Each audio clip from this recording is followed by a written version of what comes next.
HBQ Memphis and W253DF Memphis. It's time to get up and get your day started. Morant. Oh!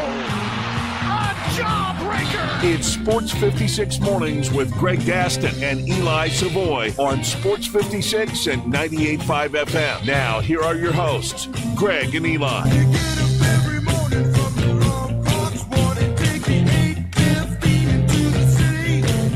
Good morning, everybody. Welcome into Sports 56 Mornings. Welcome into March. Unfortunately, here in Memphis, it's March sadness. The madness may be done for a while. Greg Gaston, Eli Savoy, Jay Ham with you on this Monday, March 2nd, 2026. We're broadcasting live and local from the Family Leisure Studios. Family Leisure, where family and fun come together.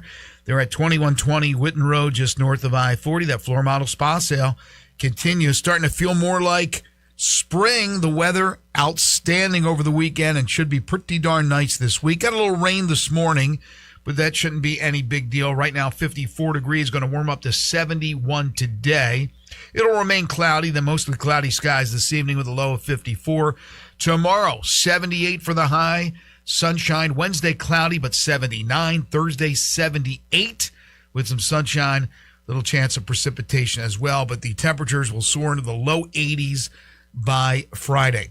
Coming up on the program today, yes, it was another rough weekend for Memphis athletics over at the University of Memphis. Not a good weekend, to say the least, and that starts with the Memphis men's basketball team as they were beaten by East Carolina. By East Carolina, I didn't stutter, 84-68,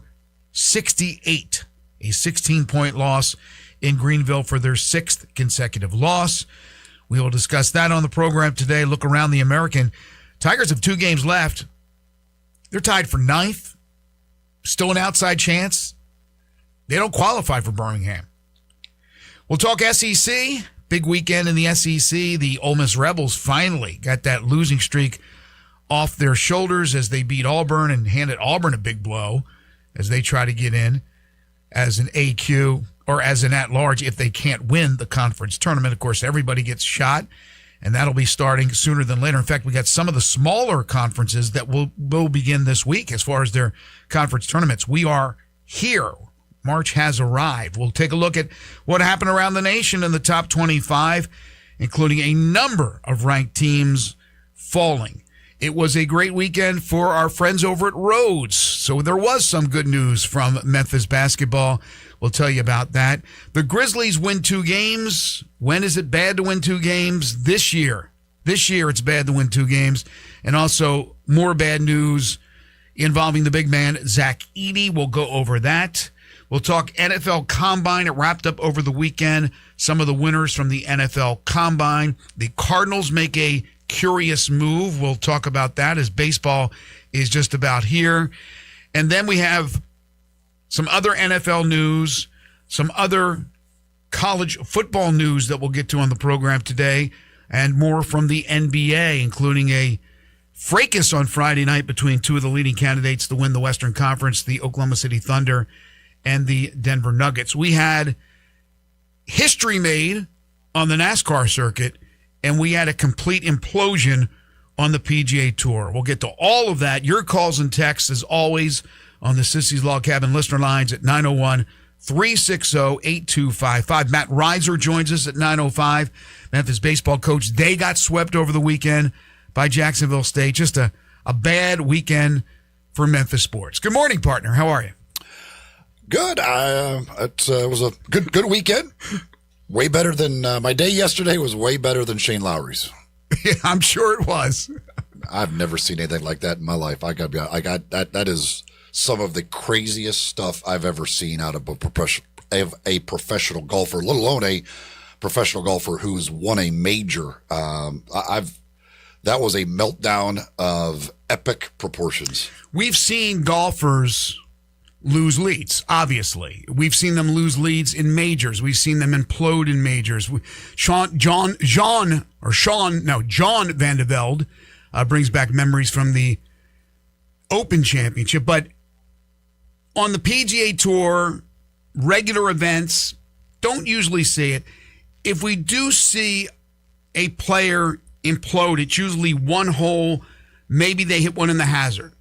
But to do it back-to-back with a 3-shot lead, that was pretty incredible. So we'll talk about that. It's not even just hitting it at a hazard. And man with an iron in his hand on 2 holes in a row was 30 yards off target. Like those guys don't hit irons off target like that. Yeah. I mean, the first one is like, I'm still like, if you watch nobody even came close to hitting a ball where he hit that first one all day long. And then to follow that up, that is one of the craziest things I've ever watched.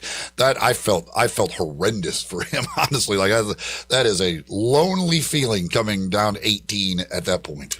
Jay Ham, how was your weekend? Very basketball filled, but pleasurable in that sense. Yeah, cool. There were some interesting games in the NBA. Obviously, the Grizzlies winning. I mean, it's just a weird situation, isn't it? We're like, hey, the Grizzlies won 2 games. That's bad. Hey, they don't even know how to tank correctly. That's the crazy part.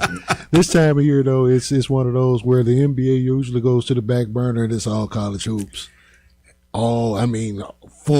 It was a fabulous weekend. We'll talk about all of that. We also had a player who's no longer with his team, and I'm talking about a big name player in Baker Mazzara at USC. I don't know what happened there, but saw that news late last night before I went to bed. He was with Auburn, of course, last year. Man, oh man, just so much to get to. But we begin with the Tigers. And this is going to blow your minds, ladies and gentlemen, for those who don't know. Now, some of you probably know that they're riding a 6-game losing streak. Some of you more than likely know that they are now 12-17 overall, 5 games under 500, 7-9 in the conference. Some may know that 6-game losing streak is the longest since 1998-99. So we're going into the previous century. This, I did not know until this morning, doing my final notes, putting my notes together for this show. The 17 losses by the Tigers is the most in 56 years. 56 years. Let that sink in. The 1969-70 season. Wow. The Tigers lose to East Carolina 84-68. They were down 44-30 at halftime. They really were never in the game. They came back in the second half, but Jordan Riley, best player on the court, East Carolina stud, had 31 points. This is a bad East Carolina team. Let's make sure we understand that as well. East Carolina won the rebounding war 38-30. They shot 54% from the field for the game. They shot 50% from 3, 9 of 18. The Tigers from the field shot 37%. Oh, Aaron Bradshaw was back, played 17 minutes, 4 points, 1 rebound. The highlight for the Tigers, I guess I could say Julius Thedford's 16.9 rebound performance. Doug McDaniel at 15 and 5. I'm at a loss for words. I don't know if they're going to make the tournament. They got 2 games left. They play South Florida on Thursday at home. South Florida right now is playing great basketball. I don't see them winning that game. And then Sunday they got to go to New Orleans to play Tulane. And the reason I bring it up about and I didn't even think it was, I know people were talking, maybe there's a chance they don't make the tournament.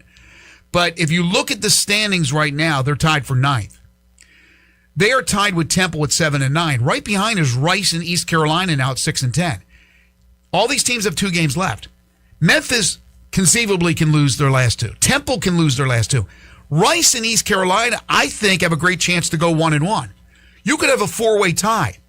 And if it goes to a tie break with multiple teams, obviously head-to-head's out the window, Memphis having beaten Temple, having beaten Rice, but lost to East Carolina. You go to the best percentage against the top teams in the conference. So you start with South Florida, and they will have lost twice if they lose this Thursday. So it's not over yet.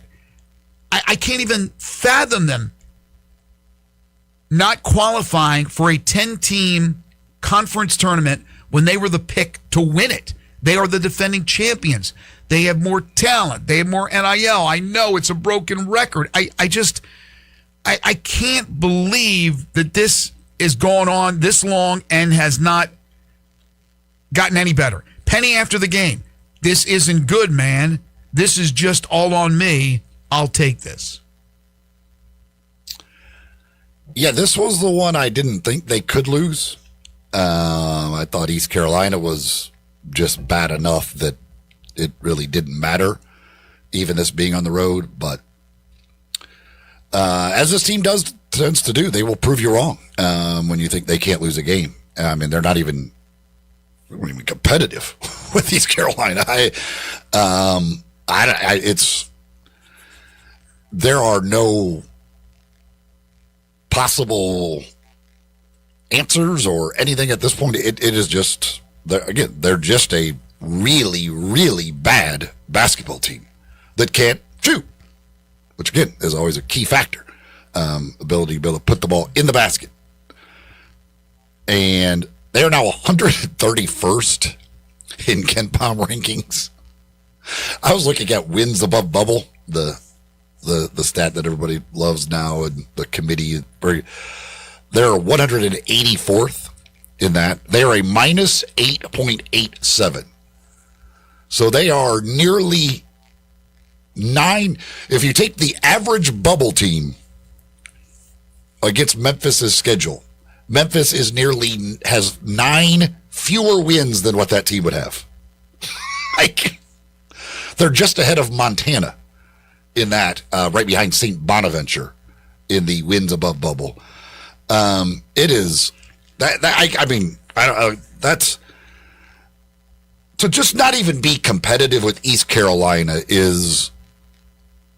Again, I'd like to say it's rock bottom, but I don't know. Like, we've thought there were a million times they've hit rock bottom. There is no reason to think they will win either of these last 2 games. So the likelihood is that they would go, if they make the conference tournament, which, there's a good chance they need help to make the conference tournament. In the final week of the regular season, they're going to need some help to qualify for the conference tournament in a terrible conference. And even if they do make it, they're going to go into that.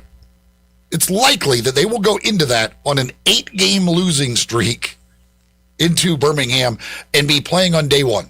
I don't think there's any question that this is rock bottom. Oh, wait till you see what happens over the next week. Who knows? Well, I'm taking that all into consideration. I'm just talking about this year, this team, where they are right now. This is rock bottom. As you mentioned, this is not a good East Carolina team. They were 11-17, East Carolina, and it wasn't close. And they wound going away by 16. Memphis has 2 road wins this year. 2. East Carolina also has 2. Everybody else in the conference has a minimum of 4. That includes Rice. No, I'm sorry. UTSA has 4 road wins. East Carolina has 4 road wins. It's UTSA and Memphis with 2 road wins. And UTSA is 1-16 in the conference. It is. I can't explain it. I mean, even if you say they're bad, this is a bad job in assembling the talent. It's a bad team. There's no chemistry. I mean, first of all, I don't think there's been a ton of internal problems. I just can't believe that all these teams in this conference, except for maybe UTSA, has better talent than they don't. Memphis has better talent than these teams. The team has quit. There's no other explanation that these guys have quit. You're telling me that they went hard 100%, game planned, and lost by 16 in Greenville to East Carolina? As I said, 17 losses and counting is the most in 56 years. And I know Penny will never quit. I mean, he's going to go hard the rest of the way, and he's going to take the blame and all that. And people are going to text, and they're going to call the show, and they're going to say they want to change, and others are going to say that he's it's polarizing as hell. He's still, in some minds, the greatest coach they've ever had, the greatest sports figure ever met. So they're never going to say anything negative. And then there's others who are like, please get him out of here, make a change. You already know that he's not leaving. He's already made that statement that he's the right guy. And last year they were the conference champions. They did what they were supposed to do. They won the conference tournament. They would have been in that large if they didn't win the conference tournament. They were in great shape, and they lost the NCAA tournament in the first round. But you still look back at the year and you go, okay, postseason, not good. But the season was good. They had some big wins against non-conference opponents. Everybody left, a completely new team. It's a big old gamble every single time you roll the dice with all new guys. And this one has come up snake eyes. I don't know what else to say. I cannot believe that we're going to go into this final week and still there's a possibility that they may not go to Birmingham. Battling the likes, by the way. It's probably best they don't. Battling the likes of Rice, East Carolina, and Temple to get there. It's at this point, it would probably be best that this just come to an end. It'd be done. The sooner the better. It's embarrassing. It's pathetic. It's whatever adjective you want to use. There's a 6-game losing streak, 5 of those being conference games. Losing 5 in a row in this conference for the Memphis Tigers is, I don't know. How about 9 conference losses? I don't know how you get more embarrassing than what this has been. Mm-hmm.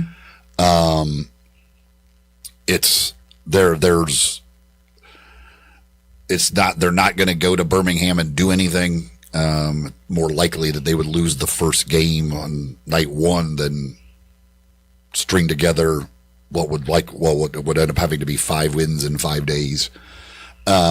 It's just, it's crazy. It's to think that they could, in all likelihood, again, they will finish below 500 in this conference. Is as bad a season. Obviously there's fans out there that have been watching Tiger basketball for way longer than me. But I can't imagine a more disappointing, below expectation, whatever season than this. There's a good chance they're ending the regular season 12-19. 12-19. It would be 7-11 in a bad conference that doesn't have one team even close to the bubble. I can't imagine there's been a worse year in Tiger basketball than that, when you were picked to win the conference, thought of yourself as a team that had a good chance to go to the NCAA tournament before the year started. I got one tweet. It said, best coach we'll ever have. Never take this fine man for granted. He doesn't have to do this. I appreciate and love you, Penny. Goat, goat, goat. Again, that's just, people love Penny. They love Penny, but those are people that they have tunnel vision. They are not seeing the big picture. I'm not saying that a firing needs to occur, but I can understand people that think they should make a change because it is the 8th year. And so I get it from both ends. I get the love for him. His love for the university is not taken for granted. He's already working on next year as far as scheduling. You heard that news on Friday. Home and home with Texas. Next year in Memphis, in Austin, and then the year after that, I think it's the year after that, will be in Memphis. He continues to look ahead because he's confident that he's going to be back, and he should be confident he's going to be back. I don't see anything happening. But Penny, as far as the schedule, I've always given him his credit, his kudos. He's always trying to schedule the best teams possible. And so that was nice to hear on Friday, but in the midst of one of the worst seasons in the history of the University of Memphis. Congratulations to Brian Hodgson. In his first year at South Florida, they win the title. They've already clinched 13-3, 21-8 non-conference. South Florida's head coach died a couple of years ago. That's how much in disarray they were. They brought this guy in from Arkansas State, and they win the conference. He won't be there for long. He'll get scooped up by somebody. But look at the teams. Now, I will give myself a pat on the back because somehow, some way, the 6 games I did on ESPN Plus, they won every single one of them. They won 12 games so far this year. 6 for 6. I don't know how that happened. Maybe I was the good luck charm. They needed me to do all the games, but it's just, I don't see, like you said, it could be rock bottom if they don't make the tournament, and you're right. But right now, I consider that like it's all part of it. It's just rock bottom right now. When you're getting thumped by East Carolina, I don't care if that game's played in Memphis, Greenville, on the moon. And then what changes will be made? Because you have to make some changes. And there is the talk, the rumors now that it probably will go in the direction of a general manager. We'll see. And then Penny has to be willing to work with that person, listen to that person. We'll see about personnel. I imagine a few of these guys will be kept. There is some rumors out there also about another player that I'm not going to talk about that could end up on the squad. So even though they're not looking, as Penny said the other day, I'm not looking into the future. I am concerned about right now. But you have to be. You have to be going hard every game and trying to win every game, and he is. I'm not so sure the players are. I think they've given up. But you have to have one eye on the future. And the fact that the schedule with Texas has been made and all that makes me think they're somewhat looking at it, but I'm not sure if they're looking at it in terms of personnel. And that's the most important thing right now. You have to already know who you're going to keep, who you can keep, who you want to keep, and then where you go from there. Parth Upaja, I'm trying to find the question. Parth Upaja, asked Penny about his future. And I can't find it for the life of me. But he, let me see.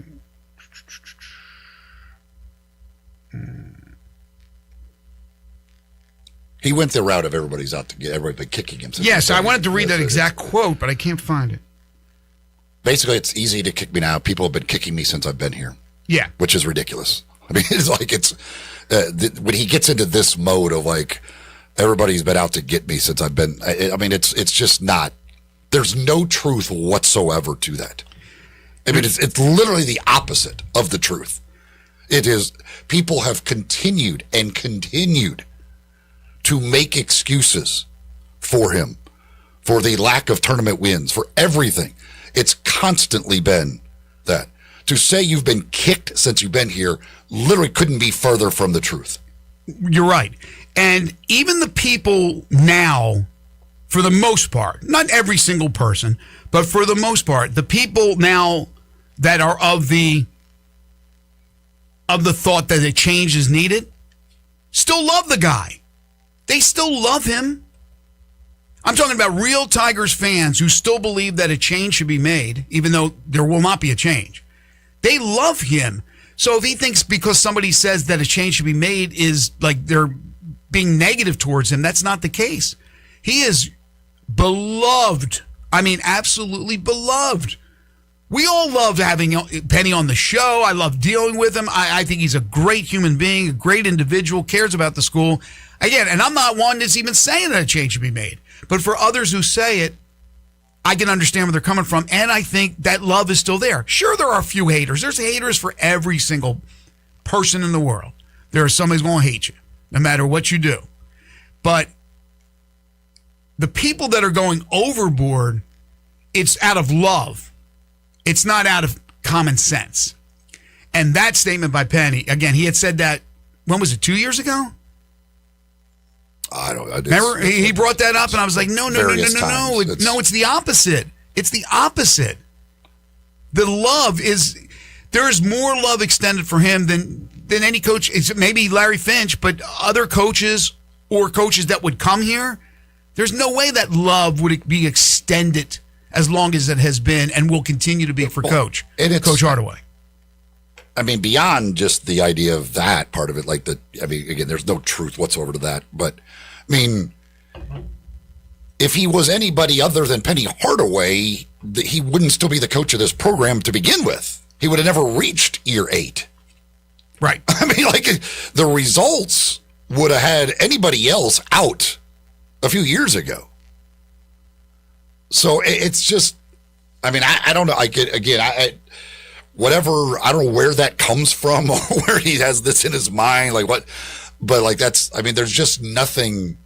He's been given the benefit of the doubt on everything to still have this job, and from the fans and everybody else. I mean, there's no way you can act like people have been out to get me since I got here. It's just, again, it's just so far from the truth. Yeah, my guess is that he's misinterpreting people saying that there should be a change for that. They're out to get him. They don't like him, that kind of thing. Whereas it's just people trying to be realists about what is going on. Any coach of a program like this, if you are picked to win your conference, and was it unanimous? I don't remember. I mean, other than obviously he couldn't vote for himself. I think there was somebody else who didn't vote. Okay, I think it was 2 total votes. I could be wrong. I mean, you are the clear cut, no doubt about it. Every coach in the conference believes your roster is better than theirs. You will win the conference, and you have a year like this. I don't care if it's year 1, year 2, year 7, year 8. If you're any coach at any program in America, people are going to go, what the hell is wrong? You're supposed to win the conference, and you may not make the conference tournament because you're that bad. Right. It would have happened 2 seasons ago with the implosion, but then there's also the people that believe because what happened last year, they had a really good season, came up short in the NCAA tournament. That makes up for this bad year, and everything should be even Steven.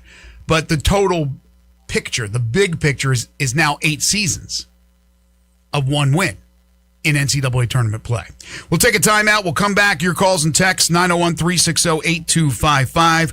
We'll talk some other college basketball from around the country, top 25 action, SEC as well. We'll get into the Grizzlies a little bit later on and a bunch of other topics that we'll dive into. I want to tell you about Town Village Audubon Park. Senior living in today's world, offering more options to fit your needs more than ever before. They're dedicated to the long-term satisfaction and the quality of life for their residents.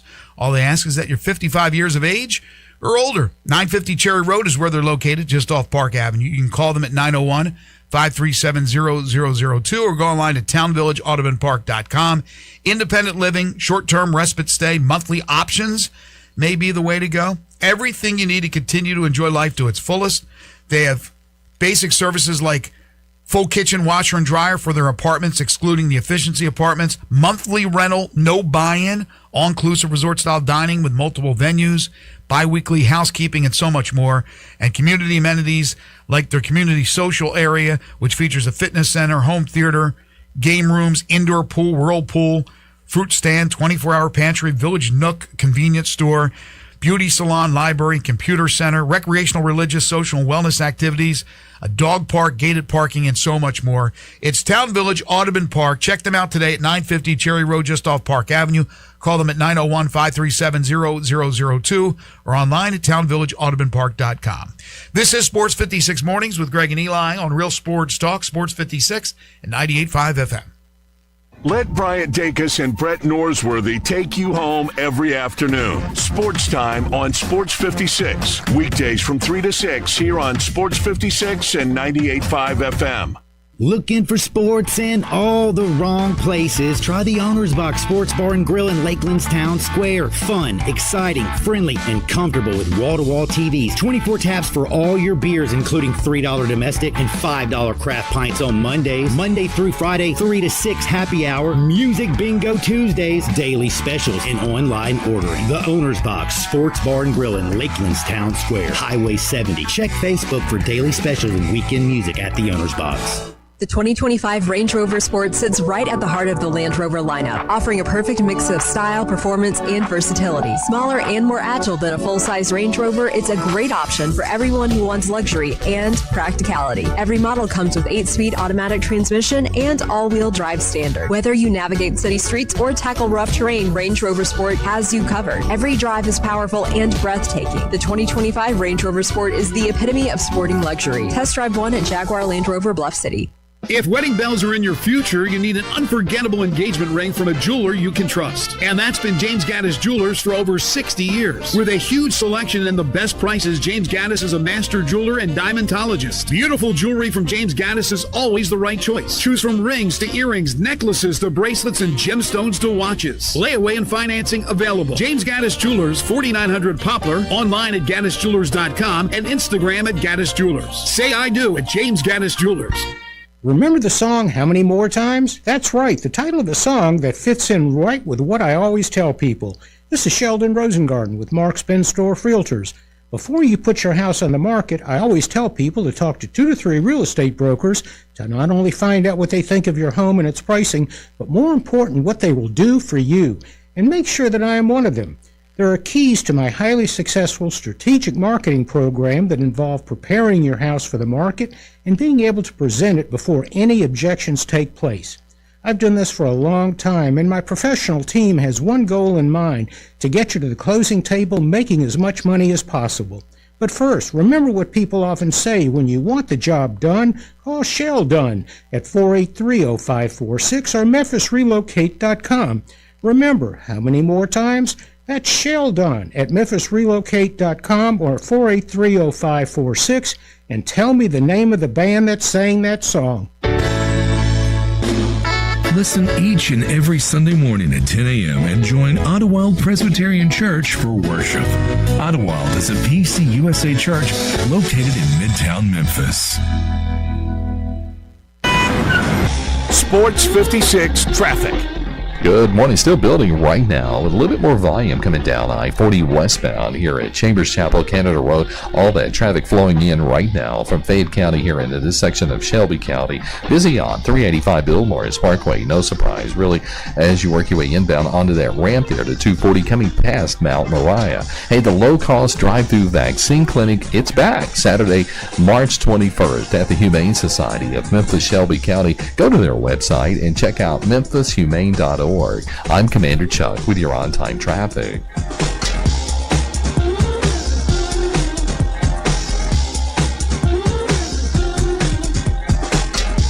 Now back to Sports 56 Mornings. Morning!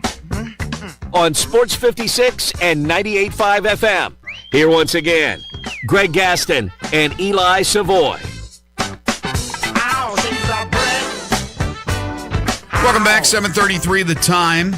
Hour one here on Sports 56 Mornings. Let's get to your calls and texts on Tigers hoops. They lose again to East Carolina 84-68 for their 6th straight loss. There's 17 total losses, the most in 56 years. 901-360-8255. Sissy's Log Cabin listener lines are open to you. Let's begin with Dennis. Hey, Dennis. Hey, good morning, guys. Good morning. Hey, so y'all familiar with Friday, Debo? Yeah. So what's happening now, man, we've been the Debo of this league, and what's happening now, man, we've got knocked out. People taking their shoes back. People taking their money back. This is the mentality that these guys have. I watched Wichita State on Twitter celebrate their game like they had won the national championship. So, I mean, people going to kick us nowadays. I mean, it's time to get your get back. And that's what's going on, man. But these guys are horrible. These guys are horrible. It was one play, Majok. It was an air ball. Majok jumped up and hit the ball like a volleyball, and they gave him a gold 10. I mean, these guys are just horrible, man. And even the announcers, they say it all the time. They like, these guys are doing some stuff that's not even necessary. Just foolish mistakes. And that falls on the head, man. I mean, you know, it kills me to see the other coaches animated. And I love Penny. Like I call in and say, I criticize him, I give him credit. He's got the same stoic look. He's got the same look, man. Like, these guys are losing it, man. What are you doing? So it's bad. Me personally, I don't even want to make the tournament. I don't. I want to let's get started. If we're going to stay with him, Let's get started on next year, man, because this year is over. If you make it, you're going to lose the first game. I hear you, Dennis. Thank you. Hey, Dennis, thanks for the Debo reference. I love a good Debo reference. That's good stuff. Thanks, Dennis. Appreciate that. Love the movie Friday. Let me go to Keith. It was a great movie. Keith, how are you? Hey, good morning, guys. Good morning. All right, we get beat on shooting, rebounding, assists to a bad team, and Penny's still playing 11 players. Why are we playing 11 players? And Penny talks, and I'm going to make it short and sweet. Tulane, we barely lost to, and we've got to go there, don't we? Right. Yep. I mean, yeah. So I'm not even sure. We couldn't beat them at home. And you know Tulane's going to be harder at home than they were here. Right. And South Florida just beat some team like a drum. Yeah, they're rolling. Memphis has no chance to beat South Florida. So I highly doubt. And Penny talks about praying that things are going to get better and everything. He may need to pray about half these players transfer somewhere.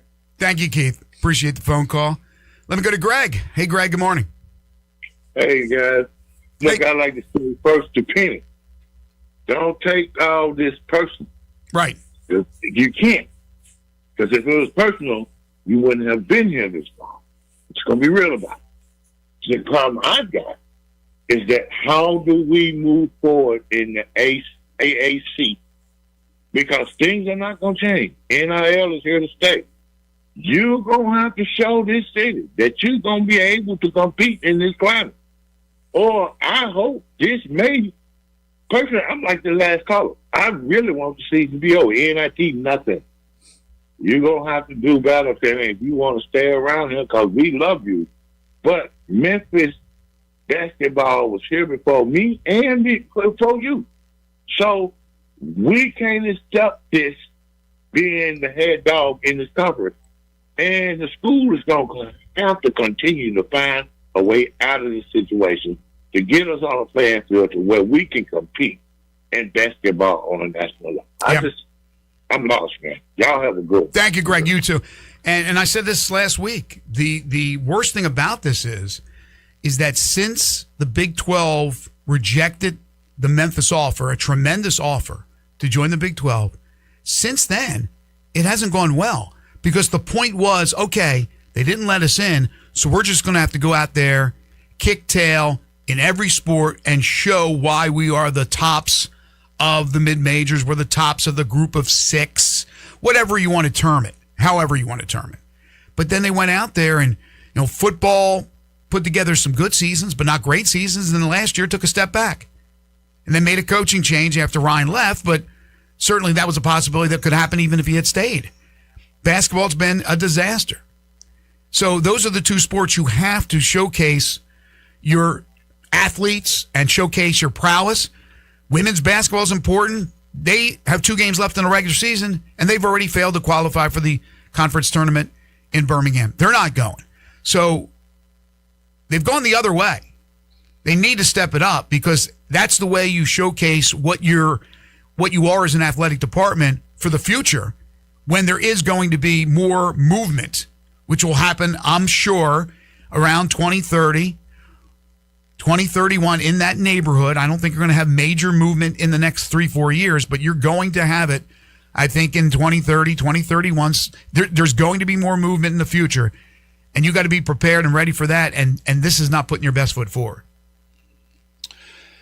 Got a text here on the Sissy's Log Cabin list line. It says, at what point does Dr. Scott have to start answering tough questions? The vast majority of U of M athletics is an absolute disaster. Entire basketball program, baseball, volleyball, awful. Not just nationally awful, but pathetic within the conference. I mean, I don't, it's obviously Dr. Scott inherited a lot of these, like a lot of these programs have been here, or the issues have been there for quite some time. So this isn't new to some of these. I mean, the women's basketball program, I don't know how many coaches that they've gone through now where they just have shown no results whatsoever. I mean, they've been just one of the worst teams in the conference year after year after year through what, 3-4 coaches? Yeah, Katrina Merriweather, I thought had them move in the right direction, but then she left to go to Cincinnati, and that's the other problem too. If there's any bit of success, those coaches are going to be gone. But yeah, I mean, there's no doubt. Like talk about if you're trying to get into a bigger conference. I mean, obviously, football is the thing that's going to determine that for the most part. The most important, yeah. But yeah, I mean, if you're not good in anything, basically, other than women's soccer and a couple of other things, but for generally you're not competitive within the conference in most sports, that's just not a good look overall. And yeah, I don't know where Dr. Scott stands on all of that stuff, but yeah, he's not happy. I'll tell you. There certainly are some hard decisions that have to be made and conversations that have to be had and figure out where this is all going. My thing on Penny is this. At this point, again, I don't whether they're willing to do it or not, I don't know. To me, at this point, if you're Dr. Scott, you've got to go to the biggest money people who are supporting it and say, what do y'all want? Bill Laurie. Like, what do you guys want to do? Because you have to make sure that they're on board and you're still going to have as much money as you possibly can for NIL and revenue sharing, whatever. So to me, at this point, it's just you put it in their hands. Like, man, you guys tell me what to do. What will you support the most? And if it's a change, we'll make a change. If it's Penny, we'll keep Penny. But you all tell me, what do you believe needs to happen with this program in order for you guys to continue to support it or even support it more than what you're supporting it right now? This was Jeff Goodman's tweet yesterday. Jeff Goodman's been covering basketball for years and years and years. What an absolute disaster of a season for Memphis. Just lost to ECU, fell to 12-17 overall, 7-9 in the American. That's 10th place out of 14 teams, only in front of ECU, Rice, and UTSA. And the Tigers probably have at least 4 to 5 times the NIL of just about everyone in the league. Tiger Steve Tixon, he says, it absolutely blows my mind that an 8-year coach with a couple of games left tells the sideline reporter that we must learn to defend without fouling.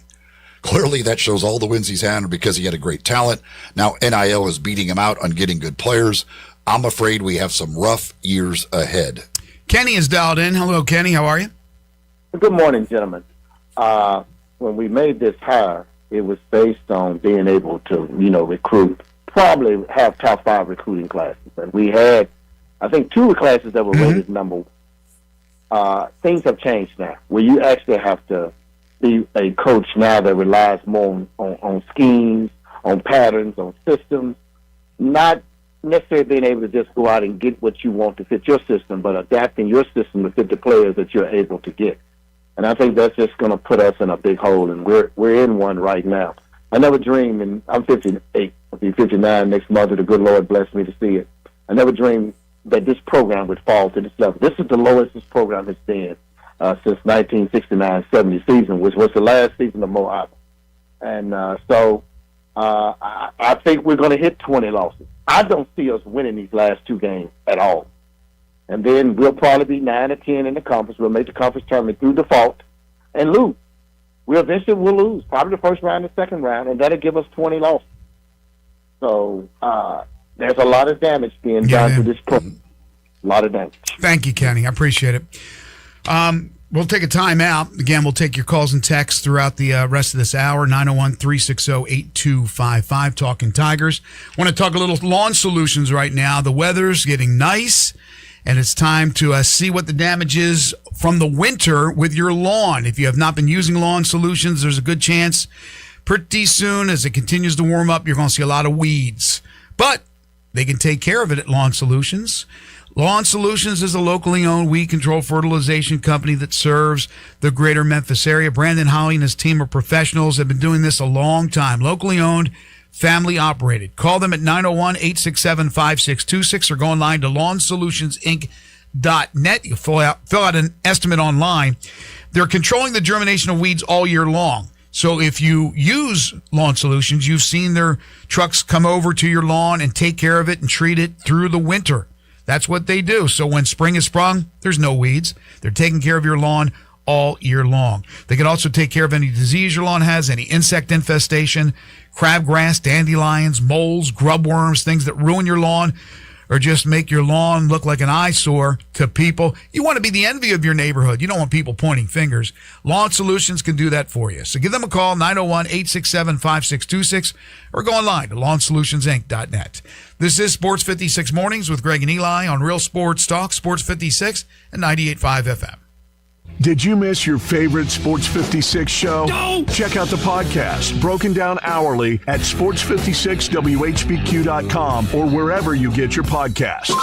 Be sure to like and subscribe. Never miss any Sports 56 show again with our podcasts available daily from Sports 56 and 98.5 FM. Unlock your new go-to spot, Codes Dispensary in Steele, Missouri, just over an hour from Memphis. When you're ready for a legal, reliable option, they're right up the road. Explore the full menu of top-shelf products in-store and online. Short on time? Order ahead and cruise through the drive-thru for a quick pickup. Stack rewards while you stock up with Club Codes. Earn points for every dollar spent. Codes Dispensary, now open in Steele, Missouri. Supreme Cannabis, that's worth the drive. Learn more at CodesDispensary.com. That's CodesDispensary.com.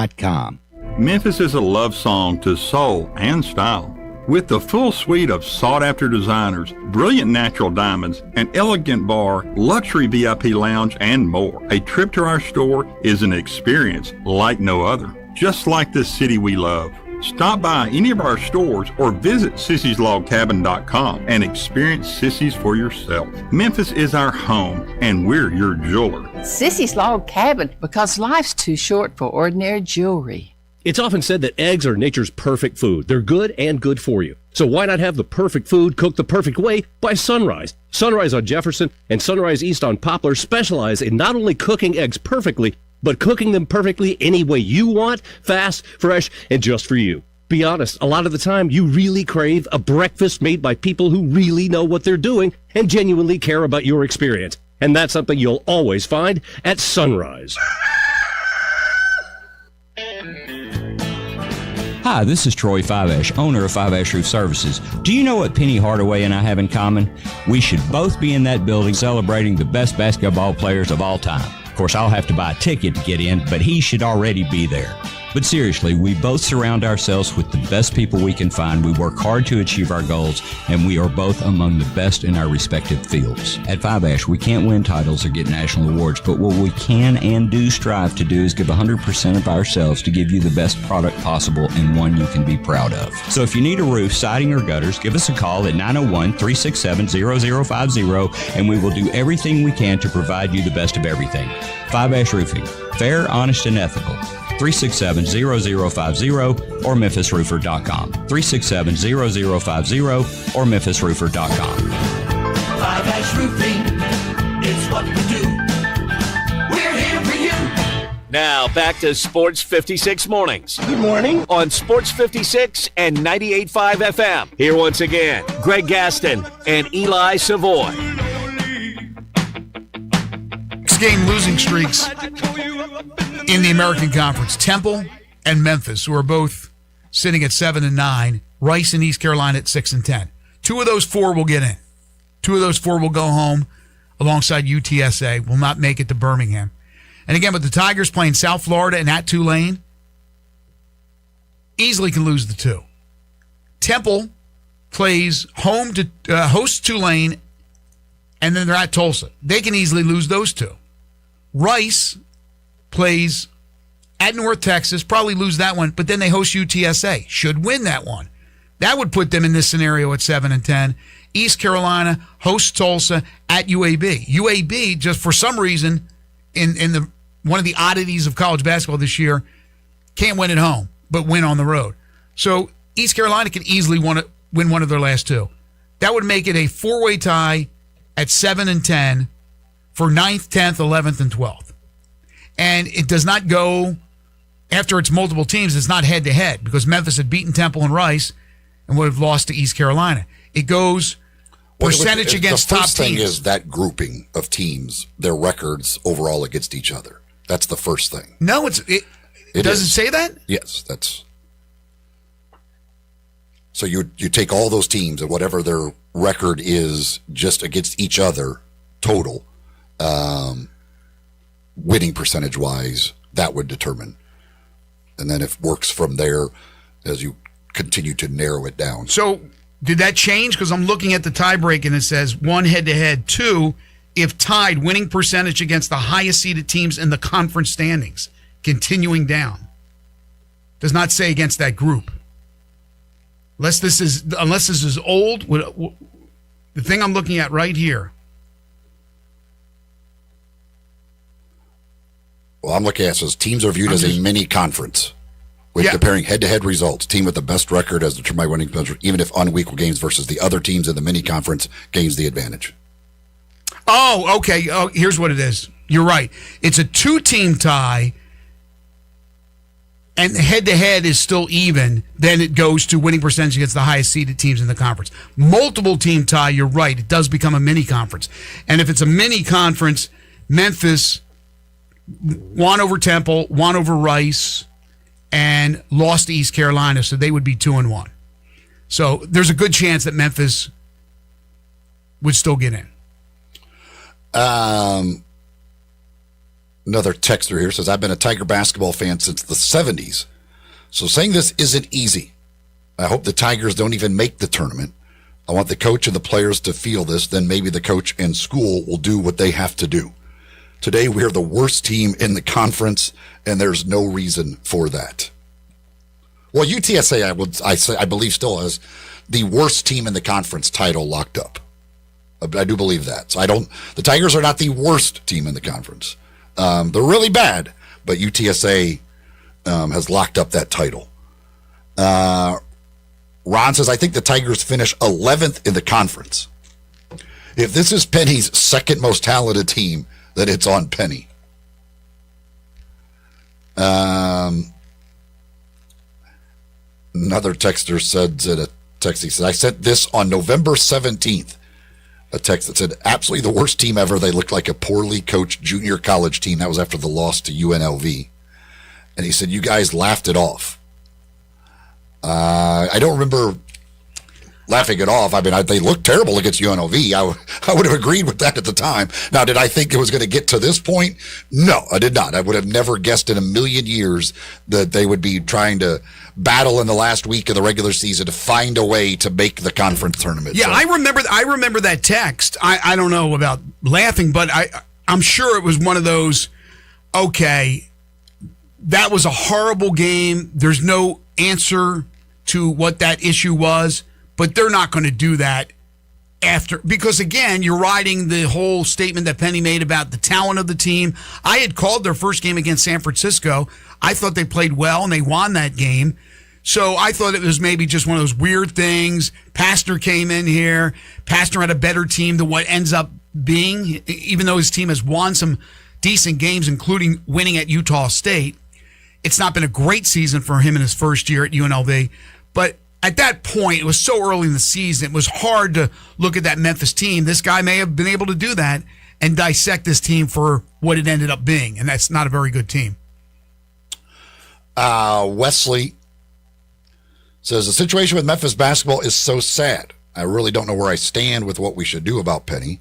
I've heard so much about the reason we are where we are is because of the thought we were going to get Danger and Haggerty back and then didn't, so we were left scrambling. Be that as it may, our talent level, despite that, is exponentially higher than the other teams in this conference. It's hard for me to square that fact with where we are right now. We've been so close with Penny multiple times, but we've also dealt with constant drama, constant dysfunction with players, a constantly rotating staff, and now constant losses. The money that was said to have been offered to Haggerty, if true, was that money used then to be dispersed among everybody else, along with whatever else was left in the coffers? Or was that taken back? Was that a one-player only offer? I wonder. I don't have those details. I don't know if anybody has those details. But that's a lot of money. That's a lot of money. And Goodman's probably right. Maybe not 4 or 5 times as much as others, but certainly double to triple the money that they have to pay these players compared to everybody else in the conference. Another texter says, who else would you get as a coach? Well, there are plenty of good young coaches out there that you can find to bring in here and coach this basketball team. And, I don't know. I don't know that they'll do better. I can't imagine they would do this bad this type of year, but you can't just keep doing the same thing over and over and over again. Well, I'm not going to go down that road as far as replacements because there's not going to be a change. But yes, there are lots of coaches out there. South Florida, again, their coach died. And they had to reach out and they grabbed the guy from Arkansas State, who I did some of his games. I know how good that coach is. And they win the conference in his first year. He's really good. There are good coaches. So let's not think that like it's the end of the world if a change had to be made. Especially with what they're willing to pay coaches here for basketball. Like, there's a lot of coaches at smaller programs that you could get that are good. They're good coaches. And you know what? Maybe they leave in 3 years because they have such great success. Okay, that's fine. Better than having the discussions about whether you should fire them or not. I mean, there are plenty of candidates to coach the Memphis Tigers. It's not like this is a terrible basketball program that they're like, oh gosh, why would anybody go there? Like, I mean, it's, again, theoretically, you should, year in and year out, dominate the conference. And most coaches would look at it and go, absolutely, if I go to Memphis, I will dominate that conference. No question. And if you do that, then you move on to whatever. But, I mean, to act like they can't hire somebody? Now, again, the question goes to, mine is, what will you guys support? What will you give the money? Because, I mean, Jason Munz had the article, the buyout alone on Penny is somewhere around $6 million. So if you're making that move, again, it's got to be with the blessing of these money people because you got to get $6 million for him and then hire the new coach, pay him, and then make sure you're getting money to bring in the players for the program for that coach to be successful. That, to me, again, that it just simply goes to those people of what do you all want to do and what will you support? That's the only thing that really matters is dollars. And that's true. There's a lot of things I've been surprised about covering sports for 40 years. This would really be a surprise to me if there was any move made. I do not see it happening. I think Penny is back as the head coach. So people have the right to voice their opinion, and I appreciate all their opinions. I have no dog in the fight. I just don't see a move being made. Don't see it.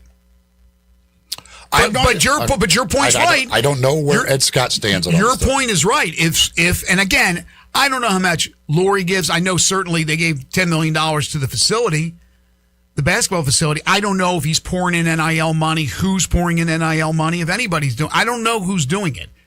But if there's somebody that stands out above everybody with the bulk of the money, and they said, you better make a change or we're not giving you any money, then a change would be made. Because money does talk, like you said, but I don't see that happening. Another text says, overall, I think Penny's team management was better when he had Larry Brown here. I don't know. I don't remember what year Larry Brown was here, and he was here, and then he wasn't here, and then he was going to maybe come back, and he wasn't, and I don't know. He's had a lot of good assistant coaches that have been through the door. A lot of veteran guys with NBA experience, young minds like Cody Toppert, Nolan Smith last year, great recruiter. Look what Nolan Smith has done at Tennessee State. Won the regular season title in this conference. First year. I mean, there are some good minds that have been on the bench with Penny over the years. He's had a number of different assistant coaches. You can keep those texts coming in on the Sicily's Log Cabin listener line at 901-360-8255, 901-360-8255, the Sicily's Log Cabin listener line, which you could call or text as we continue to talk about the Tigers and the disaster that it is. Fleet Feet is the place to go to get all your running gear. You want to go see the folks at either one of the two locations in the Laurelwood Shopping Center in East Memphis or out in Collierville, Poplar, Deuce, and Levy next door to Huey's. They'll take a look at the way you run, the way you walk, and they'll fit you with shoes that are just right for you, plus any other gear that you need. They've got you taken care of. If you need advice about training for races or getting started running or any kind of exercise program, listen, they're all runners. They can help you with that. They've got their group runs and other things that they do that you can get involved with. It's all about the running community at Fleet Feet. So go see them at either one of the two locations. You can also find them online at fleetfeetmemphis.com or on social media, where they keep you up to date with all those things they've got going on at Fleet Feet. You're listening to Sports 56 Mornings with Greg and Eli on Real Sports Talk, Sports 56 and 98.5 FM. Broadcasting from the Family Leisure Studio, we are Sports 56 and 98.5 FM. Listen up, Mid-South. Landers Ford in Collierville says make no payments for 90 days. That's right. During Ford Truck Month, your #1 Ford dealer gives you payment relief. New Ford F-150, 0% APR financing for 60 months. 0 down payments. 0 payments for 90 days. Are you listening? New F-150s, 0% APR financing for 60 months. 0 down payments. 0 payments for 90 days. Get started now with our Landers Easy Pass at LandersFordMemphis.com. Shop one of the largest selections of new Fords before they're sold.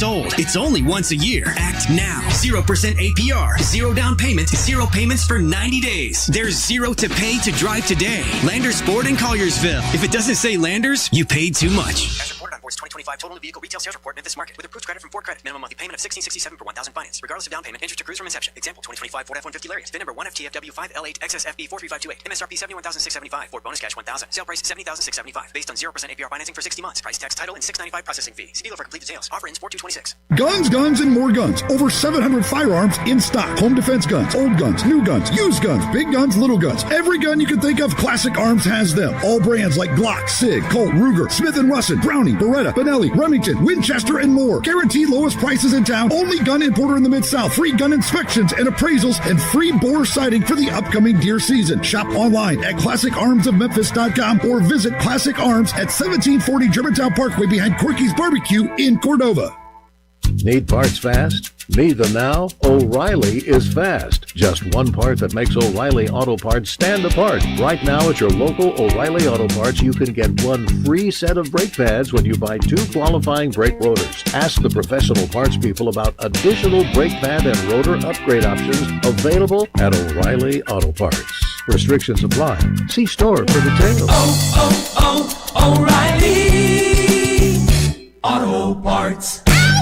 The 2025 Range Rover Sport sits right at the heart of the Land Rover lineup, offering a perfect mix of style, performance, and versatility. Smaller and more agile than a full-size Range Rover, it's a great option for everyone who wants luxury and practicality. Every model comes with 8-speed automatic transmission and all-wheel drive standard. Whether you navigate city streets or tackle rough terrain, Range Rover Sport has you covered. Every drive is powerful and breathtaking. The 2025 Range Rover Sport is the epitome of sporting luxury. Test drive one at Jaguar Land Rover Bluff City. Listen each and every Sunday morning at 10 a.m. and join Ottawa Presbyterian Church for worship. Ottawa is a PCUSA church located in Midtown Memphis. Sports 56 traffic. Good morning. With this rain out here, give yourself a little extra travel time. Just depends on where you are. It's coming down pretty good. In some areas, it's pretty dry as it gets heavier here in the last few minutes on 385 Billboards Parkway coming inbound. As you get on that ramp there onto 240, it's heavier than it was 15-20 minutes ago over here on Germantown Parkway over the interstate. The low-cost drive-through vaccine clinic is back Saturday, March 21st at the Humane Society of Memphis, Shelby County. Check out memphishumane.org. I'm Commander Chuck with your on-time traffic.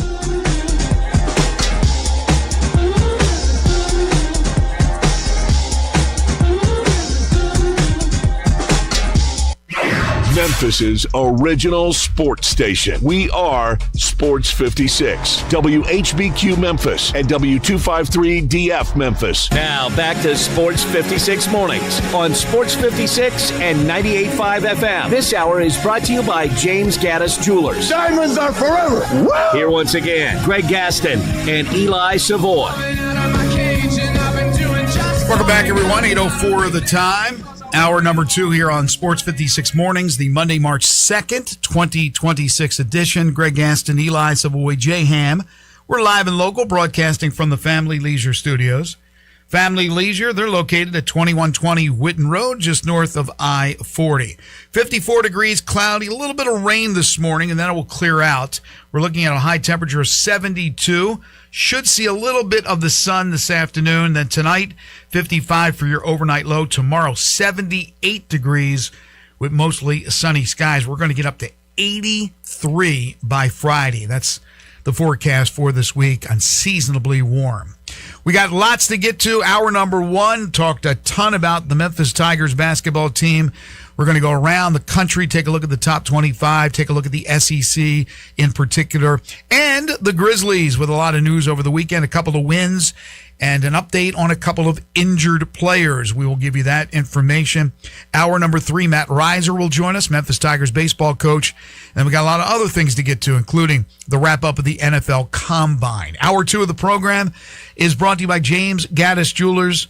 They are your family's jeweler. 60 years been serving Memphians and Mid-Southerners, located at 4900 Poplar between Mendenhall and St. Nick, and on the web at gaddisjewelers.com. They are your bridal, engagement, and anniversary jeweler headquarters. James has all the credentials you want in a jeweler. Go visit James and the gang at James Gaddis Jewelers. And every Monday and Friday, they bring you the Memphis Sports Fact. Did you know the Memphis Grizzlies now have 4 players this season with games of 12 or more assists? Ja Morant, Cam Spencer, Vince Williams, who's now a member of the Utah Jazz, and now former Jazz Walter Clayton Jr., who had 14 assists in the Grizzlies win yesterday at Indiana. Last time that happened was the 2006-07 season. The 4 players to turn that trick: Mike Miller, Damon Stoudemire, Chutke Atkins, and Paul Gasol with 12 or more assists in a game. Again, James Gaddis Jewelers open Monday through Friday 10 to 5, Saturday 10 to 4, closed on Sunday. A few more texts here on the Tigers. Mac texts in, says, the fans and media turning on Penny is rich. Y'all told us for 18 months straight that a high school coach would be a savior, all because Tubby was old and realistic about where Memphis really is in today's college basketball landscape. Memphis has enjoyed major moments, but it hasn't been a major program since Cal. Well, look, we've had a lot of First of all, I never nor did I. I'm not part of that. I don't know what I'm talking about, because I said at the time that Tubby got a raw deal here. It actually is funny to me, though, that one of the big reasons that, because nobody wanted him here to begin with, so people basically got Tubby ousted. One of the ways they did it was just don't go to games, and so he got fired because they were only drawing like 4,000 or 5,000. Now they can't draw 3,000 fans, and yet we're talking about putting a coach into a 9th season. Yeah, I am not one as well from this text that this person's describing. There are those certainly that fall into that category. But I could tell you, if I remember correctly, I was pro bringing in Tubby Smith. Guy won a national championship at Kentucky, had the credentials, well-respected. What I didn't expect, and Tubby was on our show, but Tubby didn't make the rounds. Tubby didn't do the media thing. Tubby played some golf. Tubby kind of went through the motions, so it did not work out well. But it was the right idea, I thought, at the time to bring in this veteran name. Sometimes it works, sometimes it doesn't. Then, to replace him, when Penny stepped up and said, basically, I want to take over this program, and what happened behind closed doors, I was all for that as well. Because the crowds had dwindled, as you just talked about. Here comes Penny, doesn't have a lot of experience, no college coaching experience, but certainly his name, he's going to bring in the recruits. And that's what happened at the beginning. And so, yeah, everybody was gung-ho. And then the crowd started to dwindle because the wins weren't there. He had some good seasons, sprinkled in with some average seasons. And now, since NIL, the recruits he was able to get, not able to get any more. Not because of a lack of trying, but because of a lack of money, even though they have much more money than everybody else in the conference, so on and so forth. And then you have a couple of seasons where you're winning these big these games against, not at-large, but non-conference opponents, and you're winning big games, and people are excited about it, but it did not transfer into NCAA tournament appearances or NCAA tournament wins.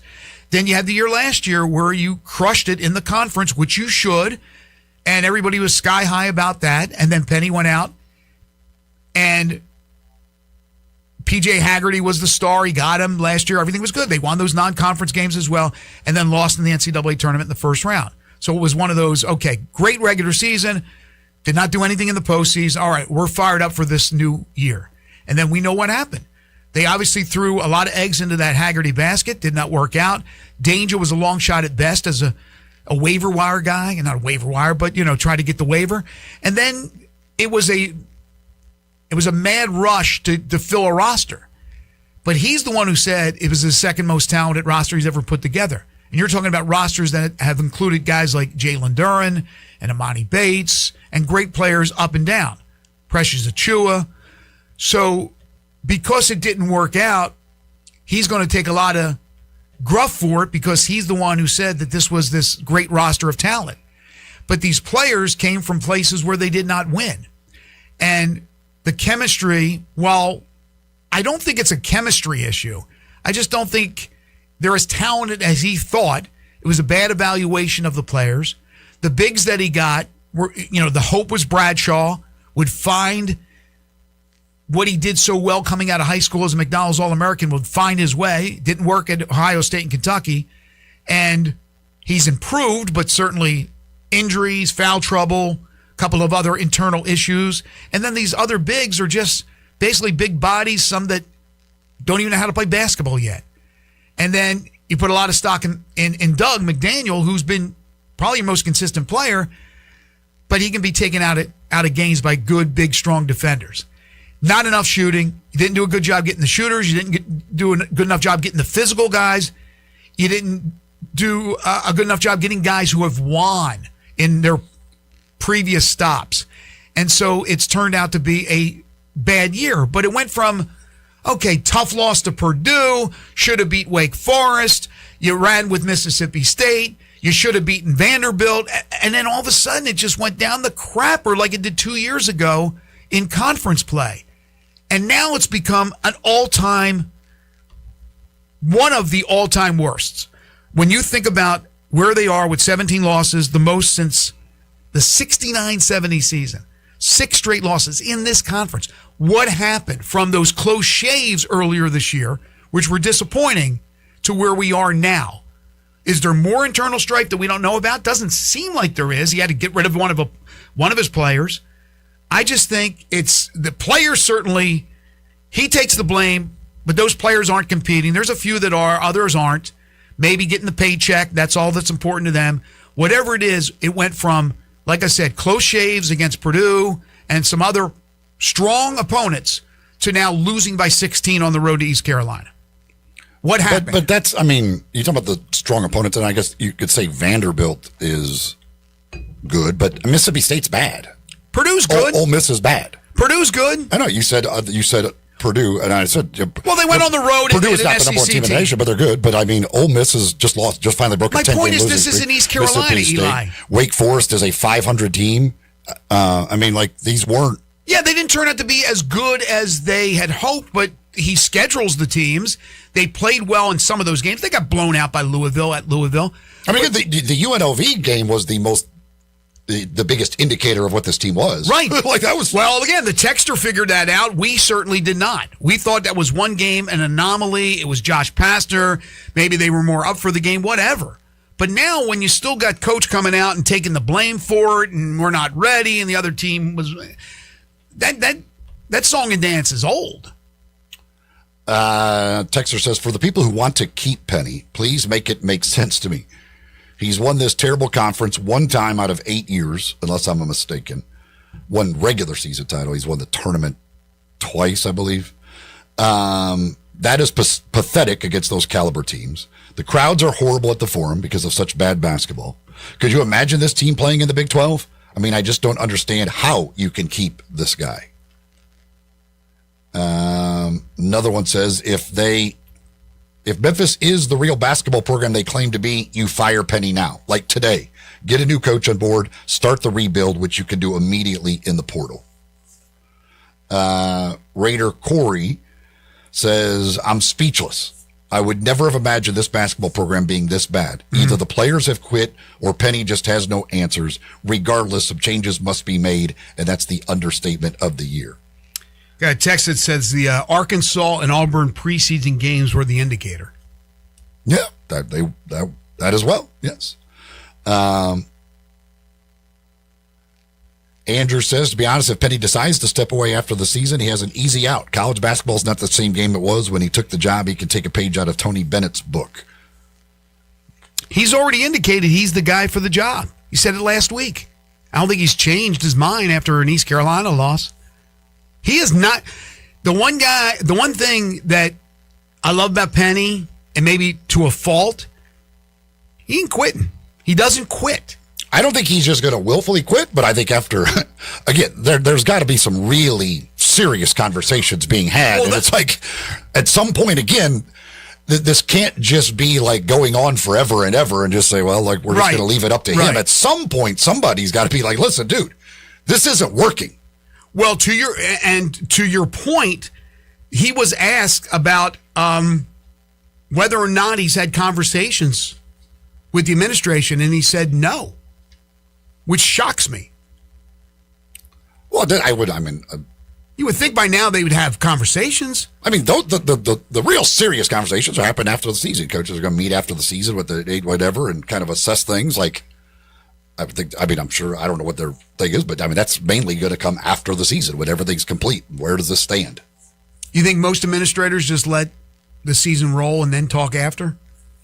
I mean, there would be but there's not going to be conversations about your future or stuff like that. Like, that's going to be after the year. We assess where the program is and we look to the future. Yeah, but we just talked about the whole general manager thing, and that general manager for next year should have already been in place because you're already behind the 8 ball.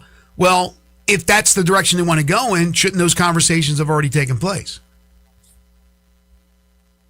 Hey, Coach, look, here's what we're looking at for next year. You're not doing these things in the middle of the year. No, that's the point. Like, well, middle of the year, we're at the end of the year. The GM hire will be too late. They may have 2 games left. The people that you're looking at for those jobs have a job now that they're in the middle of a season probably. So you're not going to leave. They're not going to leave that now. Like, these are things that happen after the season.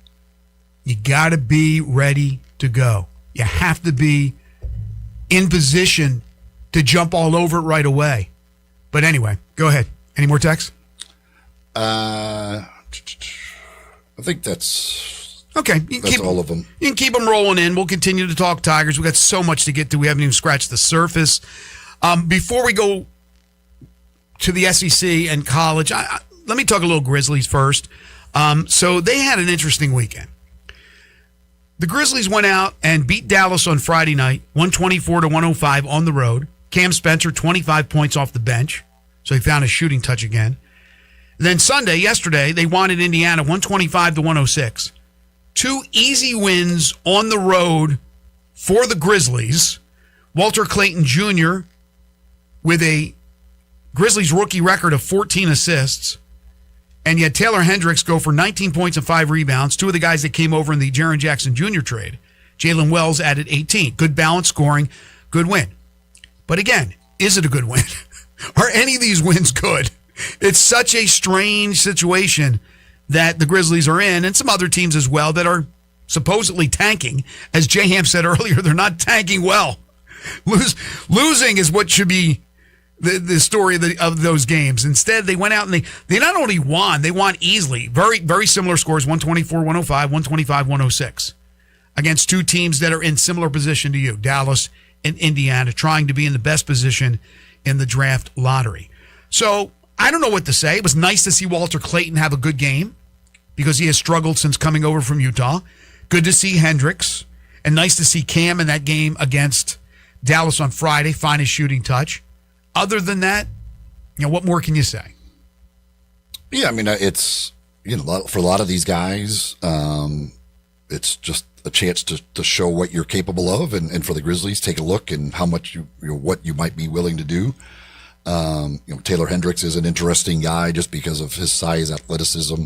You see him make 5 threes last night. I mean, he's obviously a guy that was very highly thought of with where he was drafted, and it just hasn't worked out with injuries and other things. So maybe it's something that you could unlock there. A guy like Ryan Rupert, who's come in on this 10-day contract, has shown some signs of some things, and whether they might want to hold on to him. You'll see what happens going forward. Obviously, Omax has continued to play well for the most part, and they're going to have to give him a regular deal here very soon in order to keep him. But for guys like Javon Small to get some experience, and he certainly has had his moments. Like you said, Walter Clayton Jr., these rookie guys to get that opportunity. I mean, in the end, the lineup the Mavericks threw out there, goodness gracious, like it is just a battle of tanking. Indiana, after trading their pick in the to the Clippers, they have to ensure the best odds because that's, I think, top 4 protected only. Like, they have to do everything they can to try and make sure that they keep their odds the best they possibly can in order to hold on to their picks. So they're not good. They're absolutely not caring about winning a game. So it's you play other teams that are tanking.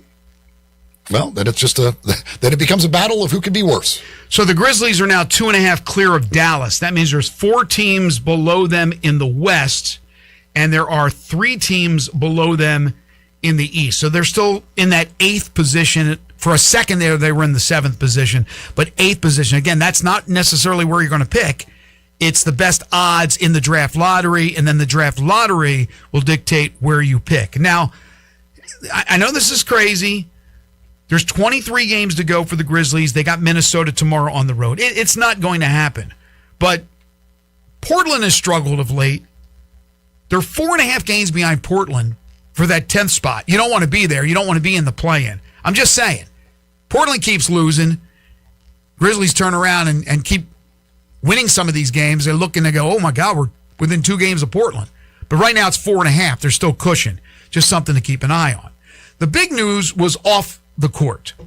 And I got to tell you, folks, I've said since everything went down with Ja, the Grizzlies have a Ja problem, and they still do until they rectify the situation. They got a Zach Edey problem. The Grizzlies announcing yesterday Edey will undergo surgery to resolve his ongoing discomfort in his left ankle. Originally underwent surgery on June 10th. So I don't know what's happened since. He hasn't been playing, but just walking around, I guess he finally said, man, it's hurting. I don't know why he hasn't gone under the knife for the second time already, but he hasn't. They're going to address this thing to restabilize the lateral ankle joint. Expected to make a full recovery. Aren't we all? I was expected to make a full recovery from my damn finger surgery. Did not make a full recovery. I'm worried about Edey. I got to be honest with you. And then Brandon Clark, who has been out since December 20th with a right calf strain.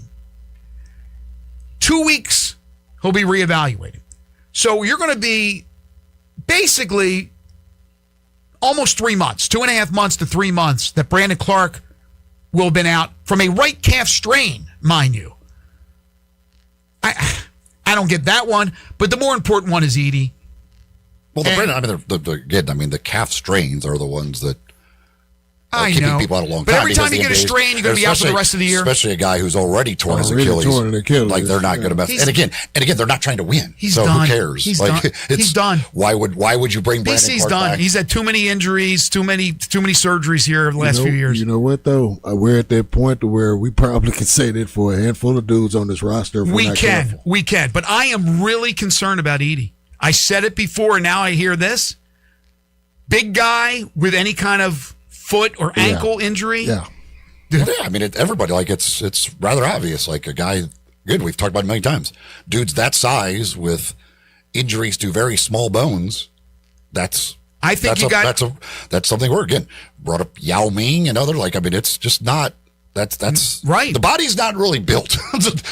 Those bones aren't built for that type of body. Like, it's just, you're not supposed to be that big. And especially running up and down and jumping and everything else. Like, there's no doubt it's very much concerning. I don't know how horses do it, but on those little bones, but somehow they do. But they also get hurt as well. I think now that changes things a little bit with the draft. They're still going to take the best player available at their first pick, unless they package some deal and move up. But I think if they're going to have the 2 first rounders, probably looking at that first pick to one of those point guards that we've talked about. And then I think they got to look at a big. I really do. You got to look at a big regardless. Yeah. And not one of those injured bigs in college. Stop bringing up. People keep bringing up guys that are hurt or have been hurt. That was the thing. Zach was never hurt. Yeah, that's true. That's true. But he came to Memphis. Yeah, you get hurt when you come to Memphis. They welcome you with barbecue, smiles, and you're going to get injured. One of my guys texted me yesterday. He said, "Yo, I think y'all training staff is the Take Care Clinic over at Walgreens." They've been through a few of them, and none of it seems to work. So I don't know. It's sad, but I am. People can say all they want. You read the email that was sent to us, expected to make a full recovery. Yeah, I wouldn't say expected. Hoping to make a full recovery. Speaking of basketball, take your basketball skills to the next level at Shoot 360 Memphis, a revolutionary basketball training facility. It combines cutting-edge technology with gamification, provides instant objective feedback with hands-on one-on-one expert coaching. You're going to really enjoy stepping into one of those shooting bays with the Shoot 360 technology, get those shots up, and get that instant analytical feedback, plus the feedback you're going to get from the coaches. Memberships are now on a monthly basis. Now, you can join for longer, but you can go month to month if you like, and there's 2 locations. You can join one or both. 85 Market Street's the original in Collierville. You can call them at 901-316-5500. In Cordova, Big Orange Road, that's 901-779-3176. Give them a call or stop by. Ask for a tour of the facilities. If it's not real crowded, they'll let you go into one of these bays, and you can see exactly for yourself how they do it. This is a great gift for somebody who plays basketball in your family, a birthday gift, graduation gift.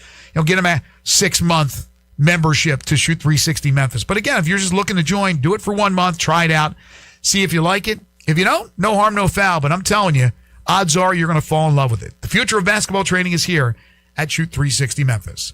This is Sports 56 Mornings with Greg and Eli on Real Sports Talk, Sports 56 and 98.5 FM. Not only can you listen to your favorite shows on Sports 56, you can also watch video of the shows live on Twitter and YouTube. Watch and listen every day at Sports 56 WHBQ. It's a new year, and it's the first new sale at Family Leisure. It's the floor model sale happening now. Family Leisure has deep, like diving deep discounts on over 100 display models and in-stock hot tubs, swim spas, even those cold plunges. How deep are these discounts? I'm not allowed to say. So if you've been putting off getting a new spa, then right now is the best time to buy. Here's one price I can let loose. You can get a spa as low as $99 a month. Plus, you can get over $1,000 in upgrades with every spa purchased.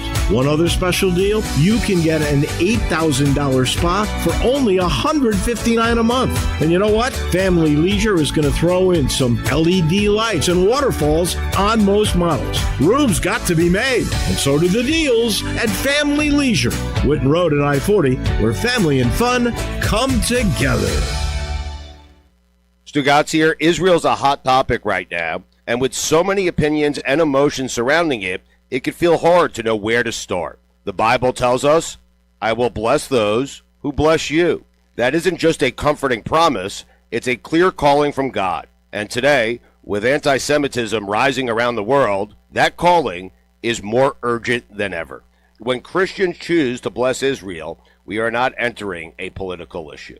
We are honoring the root of our faith and standing against hatred. Supporting Israel is more than a belief, it's a biblical mandate. And by partnering with the International Fellowship of Christians and Jews, you can push back against darkness and be a light to God's people. Learn how you can bless Israel and be blessed in return. Visit ifcj.org today. Again, that's ifcj.org. Be the blessing, live the word, answer the call. Is your wife asking you to stop eating junk food? Well, we have you covered at Humdinger's. It's quick and it's healthy, and most important, it tastes amazing. With many choices from salmon salad to rainbow trout and grilled asparagus. Come visit us for lunch at Humdinger's, 6300 Poplar Avenue. So good, Coach Penny eats with us weekly. Don't forget, Humdinger's offers full-service catering for weddings, social events, or your corporate lunches. You can call 901-260-8292 to find out more. This traffic report brought to you by City Center Liquor, just off Highway 70 in Lakeland. Local, friendly, and always fully stocked. For a 5% discount, tell them Sports 56 sent you. Get in the zone, AutoZone. Jeff's day is off to a slow start. So he heads to AutoZone, America's #1 battery destination, where Sammy, a local AutoZoner, tests his battery for free. Looks like he just needs a charge. And Sammy does that for free too. In no time at all, Jeff is back on the road, ready to finish the day strong. Free battery testing and charging at every store. No hassles, just help. Get in the zone, AutoZone. Restrictions apply. Sports 56 traffic. Good morning. A couple of accidents in their clearing stages. Heavier traffic volume than it was 15-20 minutes ago as we check it out live on 40 West from Sycamore View Road all the way down to that 240 flyover. Some of that traffic there getting on to Sam Cooper. Still dealing with some wet driving conditions out here. Just depends on where you are. Hey, bridal season just around the corner. Shop local this year at Weimer's Jewelry. Conveniently located 7525 Highway 64. I'm Commander Chuck with your on-time traffic.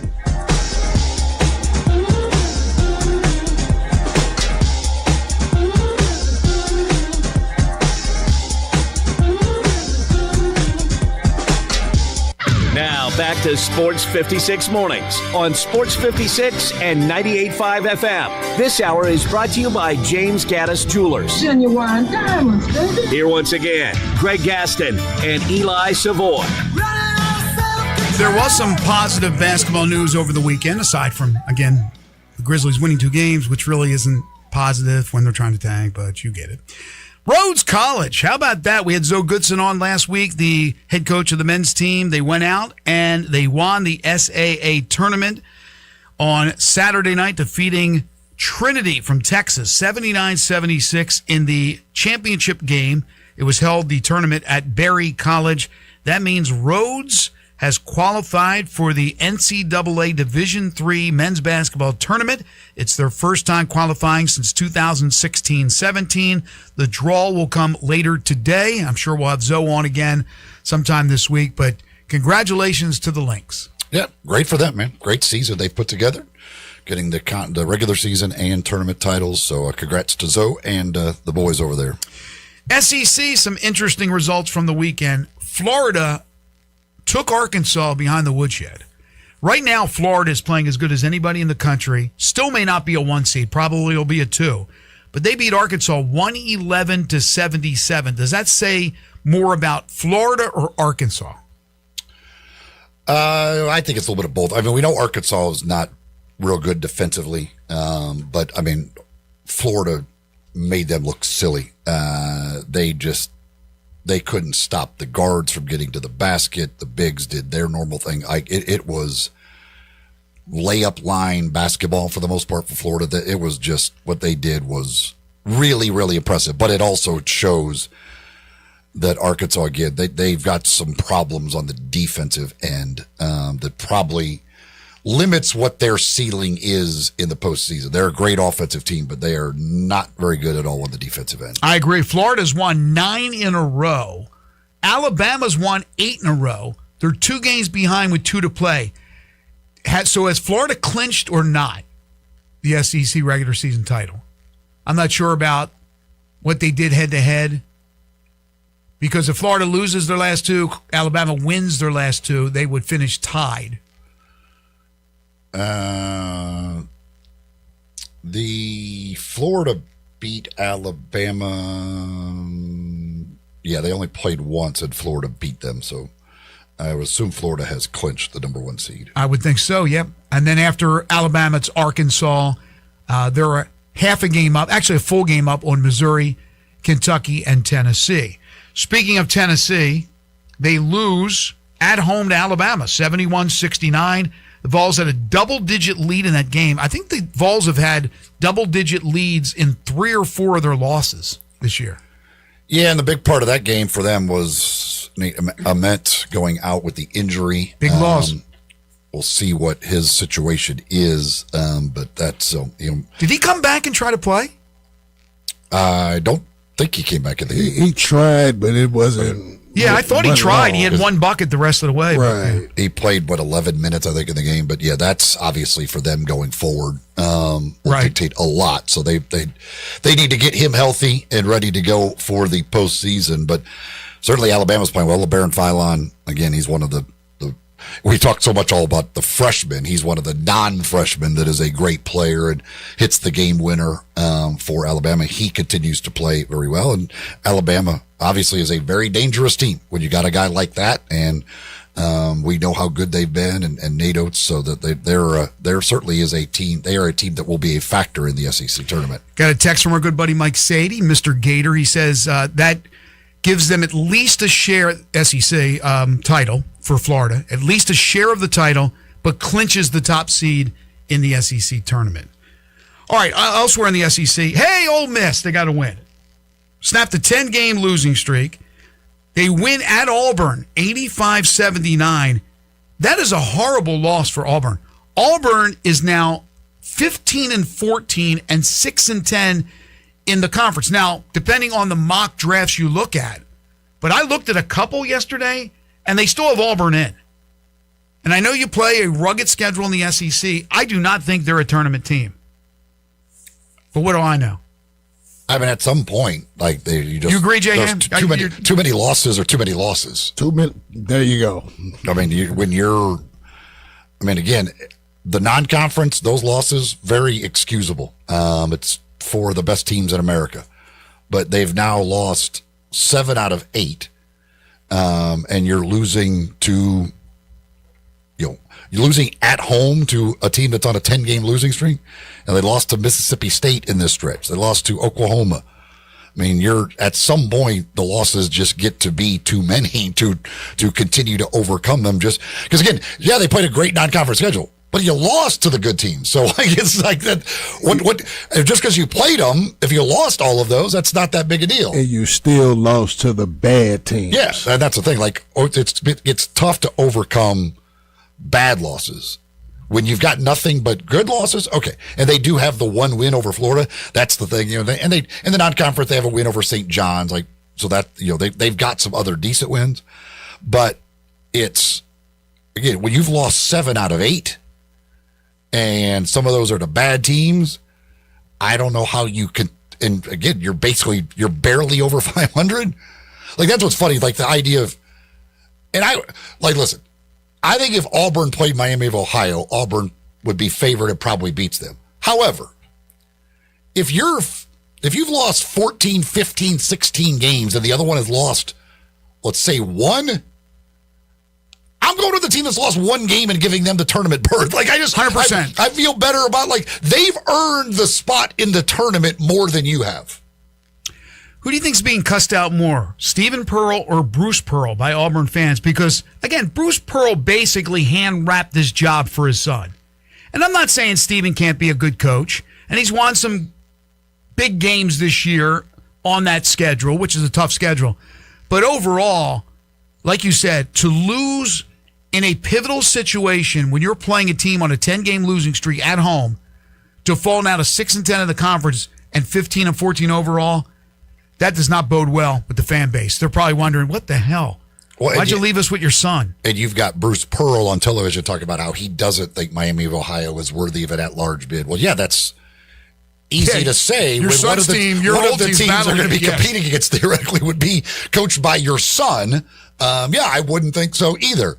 I'm going to guess that when he was the coach at Wisconsin Milwaukee, had they been undefeated one year against a bad schedule, he would have been saying that undefeated is undefeated and you should be in the NCAA tournament. 100%. 100%. Can't argue with that. Kentucky beat Vanderbilt 91-77. Kentucky has been up and down, but they're 19-10 and 10-6. I have said all along since watching, I know it was one game, but I've watched them a couple times on television. But when I watched Vanderbilt play Memphis, and Memphis should have won that game, would it go to overtime or double? Just overtime? I think just regular overtime. But I'm right there. And I'm sitting next to their bench, and I'm watching. I'm not been enamored with Vanderbilt. They're 22-7. I got to give them their laurels here. 22-7, 9-7 in the conference is nothing to sneeze at. I just am not. sold on these guys. And, going into Rupp, you're not expected to win, even though some teams have. And he lost by 14. I just don't see him going far in the NCAA tournament. Georgia needed a win. They got a win over South Carolina, 87-68. Texas over Texas A&M, 76-70. Another team that got off to a great start, Texas A&M, 19-10, 9-7. Texas got off to a slow start. They're now 18-11 and 9-7. Yeah, Texas continues to play well. Again, Sean Miller has continued to kind of figure it out a little bit there, but they've been really good here of late. So they look like they are certainly on the good side of getting into the NCAA tournament. Dalen Swain's a fantastic player. Tremont Mark, they've got some really good guys there, and they've got Arkansas and Oklahoma this week. Texas does. Arkansas is at Bud Walton. That certainly will be a very difficult one, but that Oklahoma game will be a big one really for both of those teams coming up to end the regular season on Saturday. Yeah, Oklahoma wanted LSU 83-67. I've been saying the whole time they're out. I still think they are out. They're 15-14, but they're 5-11 in the conference. However, now that's just a game behind Auburn. Auburn also at 15-14, as we mentioned, and 6-10 in the conference. And then Missouri. Missouri, to me, they're not a bubble team. They're in. 88-64, thumped Mississippi State at the hump. Yeah, now they're sitting at 10-6 in the conference. I mean, they look like they're in a really good position. Hard to imagine now if they do lose their last two. They got Oklahoma and Arkansas this week. They got the reverse schedule of Texas this week. But if they were to lose those two, lose the first game of the SEC tournament, it could get a little uncomfortable on Selection Sunday. But right now, they've put themselves in a very good position. All right, before we take a look at the scores from the weekend in top 25 action, there were a bunch of upsets. Very odd situation at USC.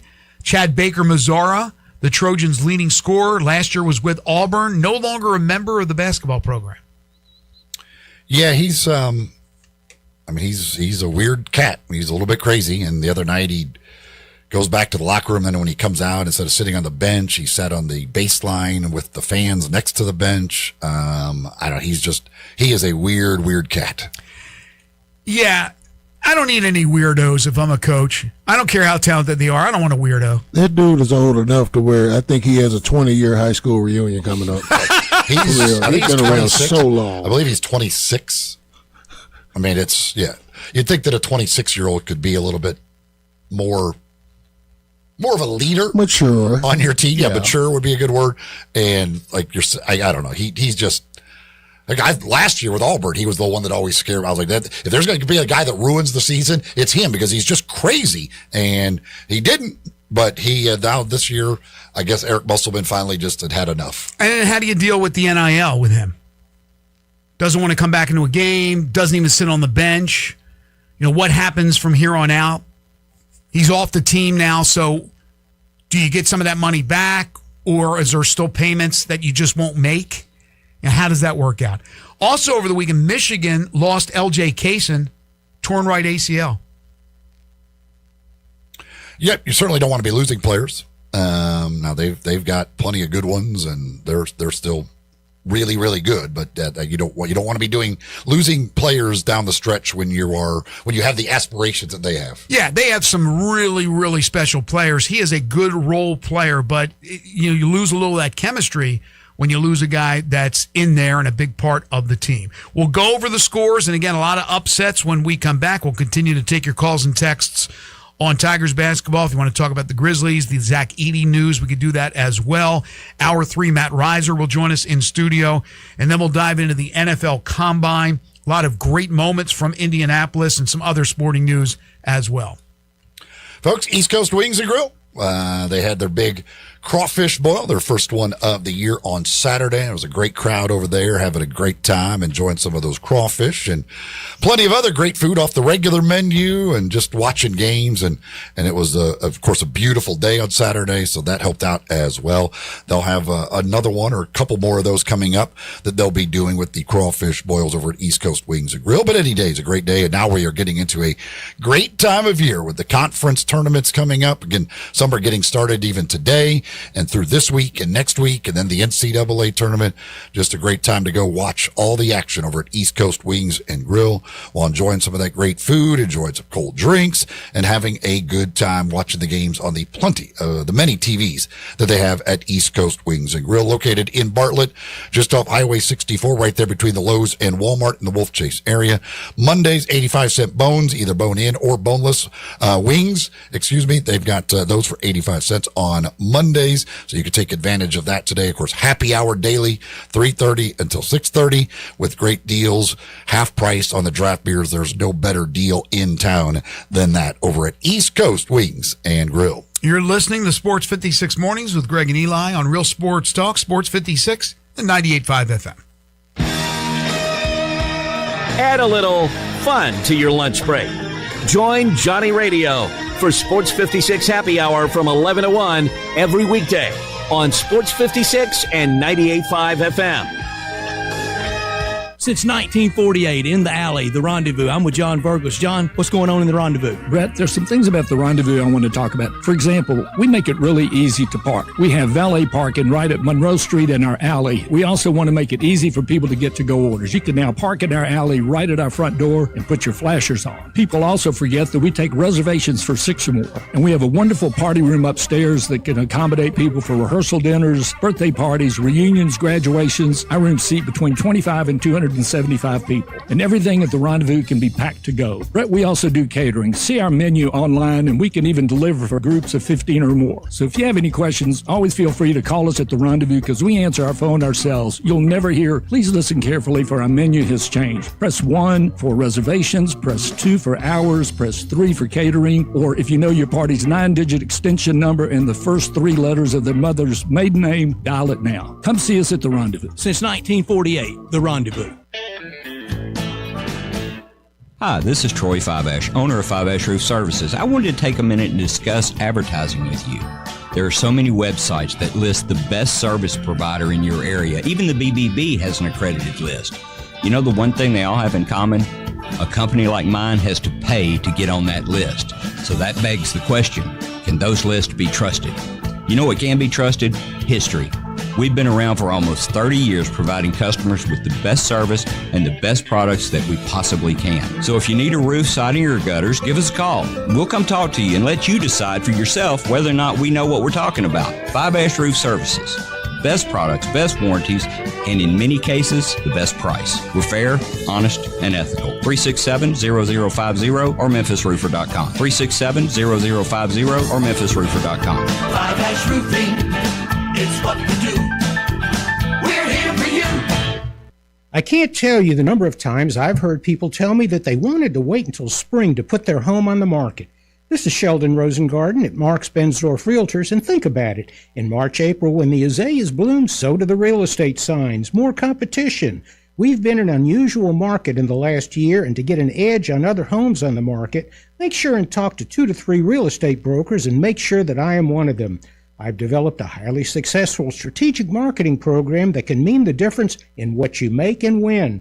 From the preparation before you go on the market to the presentation and keeping you informed every step of the way, it's rare that we cannot provide results. That's why people often say, when you want the job done, call Sheldon at 483-0546 or memphisrelocate.com.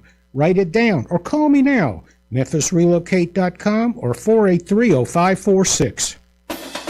The action lives at Landers Center as the Memphis Hustle hosts the Texas Legends in a Tuesday night showdown tomorrow night at 7 p.m. Get to South Haven and cheer on the Memphis Grizzlies NBA G League affiliate. Tickets are available now at memphishustle.com.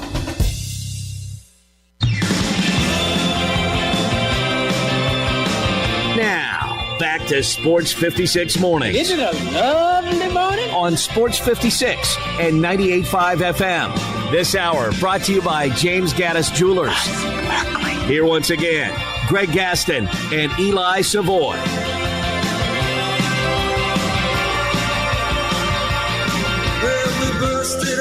Welcome back, everyone. 8:48 is the time. So this week, some of the conferences will begin their tournaments. When is the first one? Do you know? Well, tonight is the first game of the Horizon League tournament, which has one of the craziest brackets that I've ever seen. I don't even like who came up with this. I have no idea, but they have their play-in game tonight to get the Horizon League started. What makes it so crazy? What's going on? You lose and still have a chance to get back in? No, tonight they've got the 10 and 11 playing each other to determine the last spot in the first round. So you've got 10 teams that make the first round. On Wednesday, they have 5 games. Those 5 winners, the best seed that wins goes into the semifinals. The second and third best seeds go into the other semifinal.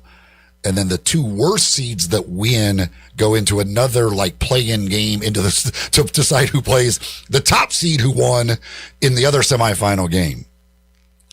There's not going to be a test or anything on this, is there? So they play on Wednesday, and then they go to, those are all on campus sites. Then starting on Sunday, they go to Indianapolis, and they play in Indianapolis the rest of the way. But it is bizarre. Just looking at the bracket looks so weird because you've got this whole row of games, and then it goes down. You go from 1 game to 5 games to 1 game to 2 games to 1 game. It's not, I will say the Sun Belts is maybe a little weirder, although just the design of the bracket for the Horizon looks so crazy. What did you think of, maybe you heard us, maybe you did not, Tom Crean going off on the American saying that, and I'm not sure how many other conferences do the same, but that he thinks every team should be in the conference tournament. In every league, every team. I can understand that argument because, again, that's part of what is the thing of March in college basketball, that everybody has the chance, theoretically. And so leaving teams at home, I could certainly understand people that would make that argument. Although, again, I mean, when you've had a terrible season, you've had a terrible season. So I'm not going to feel that bad for you if you get left out of the conference tournament. But I can understand where that argument. The Sun Belt Conference, by the way, their bracket, the way they do it, the bottom 4 seeds in the Sun Belt who have to play the first night to win the conference tournament, they would have to win 7 games in 7 days. Oh my gosh. They basically add 2 teams every round. There's 4 teams that play, 2 winners will play. They played 2 other teams. And then the next 2, you would have to play 7 games in 7 days if you played the first day to win that conference tournament. Well, that's ridiculous. We talk about the wear and tear of players, of athletes in any sport. 7 and 7. I mean, that's never going to happen, but gosh, that's great. By the way, speaking of the American Conference Tournament, which is next week in Birmingham, American Commissioner Tim Pernetti, friend of the show, a finalist for the NFL Players Association Executive Director job. Not sure if he'll get it or not, but the American could be looking at having to find a new commissioner. But Tim Pernetti is a finalist for that. Okay, top 25 action. Duke looks really good. They destroyed Virginia in a battle of ranked teams, 77-51. Yeah, that was a very impressive win for them. You know, Cam Boozer doing his thing. But yeah, that was a very convincing statement win for them. Was Duke's win over Virginia more impressive, or was Arizona's win over Kansas more impressive? 84-61, Arizona at home against the Jayhawks. Yeah, with what Arizona, because Kansas cut it there in that second half and got it down. I don't know where it got 5 or 7, and then from that point on, Arizona just dominated them. But yeah, Arizona, again, it's that's with Peterson playing, and Peterson had his 24, but really nobody else did much of anything for Kansas. That was very, very. They got Koa Pete back. He was good. Burries was awesome. That's a really good Arizona team, man. I watched that game. That was the best I've seen Pete play in a while, and I guess because the other games when he did play was banged up a bit, he was healthy with Burries, like you said. Man, he was good. And they got those bigs. Whew, I didn't realize how good they were. But again, Arizona's going to screw up my bracket some way, one way or another. In another battle of unbeatens, Georgia, make that Texas Tech, goes into Iowa State, wins 82-73. Big statement for a Tech team that doesn't have Toppin anymore. Yeah, what they've done without Toppin is incredible. To go into Hilton, Coliseum and do what they did to Iowa State. I mean, they dominated that thing from the beginning, up by 16 at the half. And they're certainly their ceiling is not what it is with JT Toppin, but they are still showing that they're a pretty darn good basketball team. Another battle of ranked teams Friday. It was Michigan going to Champaign and winning 84-70 over Illinois. I mean, again, for my money, Michigan is still the best team in the nation. I know there's some other really good teams like Duke and Arizona and others, but I still believe Michigan is the best team right now. Elsewhere, Louisville, number 24, loses at Clemson 80-75, but they did not have Mikal Brown, correct? No, he played. He came off the bench, but he's battling that back issue, and he did not play well. He didn't shoot the ball well, but he played 20-something minutes, I believe it was. But he was 2 of 10 from the field, 0 of 6 from 3. That back has given him issues. He missed the games earlier this year. That certainly is a concern for them. To me, I'm surprised you play him here. To me, I would be all focused on trying to get his back right before you get into the postseason. UConn battling to get a number 1 seed, edged Seton Hall in a tough game, 71-67. Now, they had previously destroyed St. John's, maybe a little bit of a letdown, although Seton Hall is one of the top teams in the Big East. But St. John's did a nice job bouncing back from that loss to Connecticut. They destroyed Villanova, 89-57. Yeah, I think they took a little anger out there. I'm thinking they might have been a little bit mad after what the UConn did to them. So here were the surprises. BYU, maybe not the biggest surprise. It was on the road at West Virginia, but they lose 79-71. Yeah, BYU, again, if they're playing without Saunders, and that's so it's certainly understandable, but they finally had gotten a win over a good team when they beat Iowa State, and then they followed that up with losses to UCF and West Virginia. So I really don't know what to think of this team outside of DeBonsa. St. Mary's over Gonzaga in that rivalry, 70-59. Yeah, nice win, certainly for St. Mary's. And,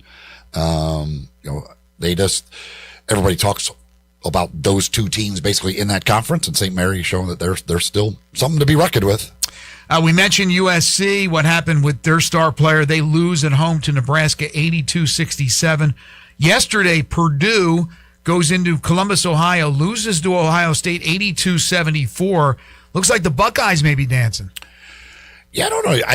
I don't know about this Ohio State team. Certainly they are a very capable team. But I was not expecting necessarily the winning. Didn't shock me as much, but they kind of controlled that game, which was pretty surprising to me. Number 18, North Carolina wins at home over Virginia Tech 89-82. And Houston in the Big 12 destroyed Colorado by 40, 102-62. So good action, a lot of surprises, big upsets, and of course the ranked team versus ranked team matchups are always nice in college basketball over the weekend. Tonight we've got Iowa State, Arizona. These big Monday, Big 12 games have been amazing here recently with the matchups that we've gotten, and we get another one tonight with Iowa State on the road at Arizona. ACC, you got Duke on the road at NC State tonight as well. So some pretty good action on Big Monday for tonight. Hour 3, we got some Major League Baseball news. I thought it was a little bit surprising, and it deals with the St. Louis Cardinals. Also, we'll talk some NASCAR, talk some golf, talk NFL Combine, and some of the highlights from the Combine in Indianapolis. But before we do all that, we will open up Hour 3 as we do every Monday during the baseball season and talk with Tigers baseball coach Matt Reiser.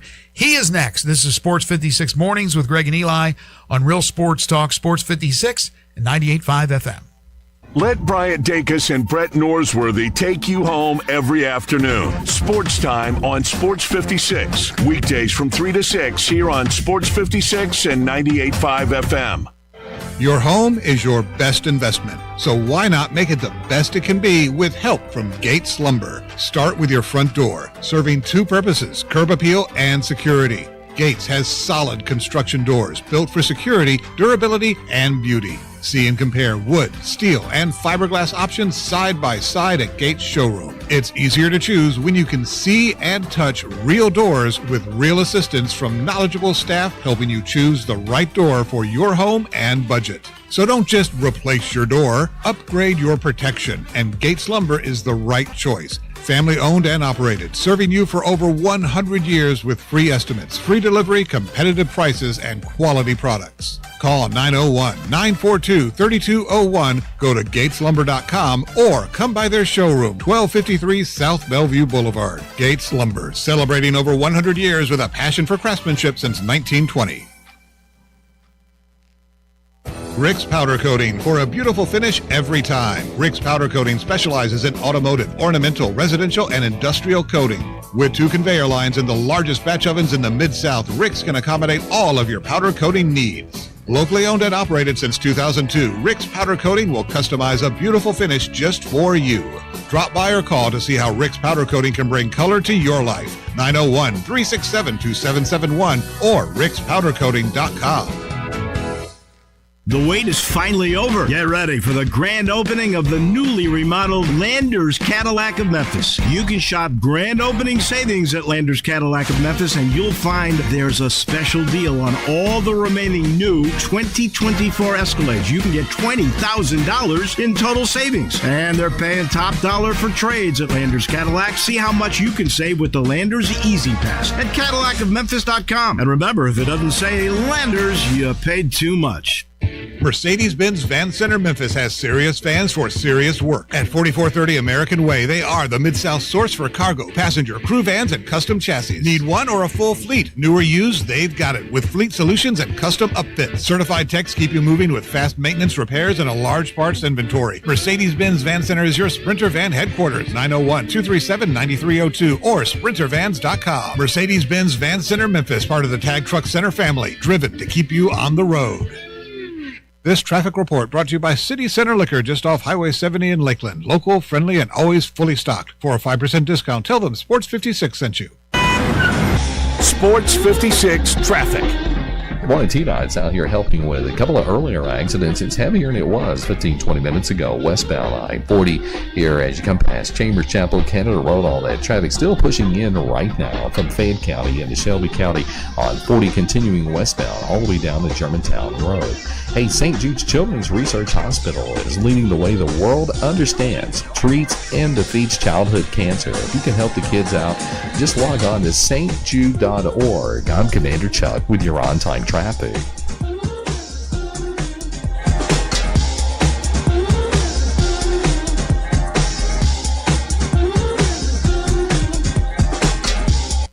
We are Sports 56, WHBQ Memphis, and W253DF Memphis, with Dave Woloshin, weekday mornings from 10 to 11. Now, back to Sports 56 Mornings. Good morning. On Sports 56 and 98.5 FM. Here once again, Greg Gaston and Eli Savoy.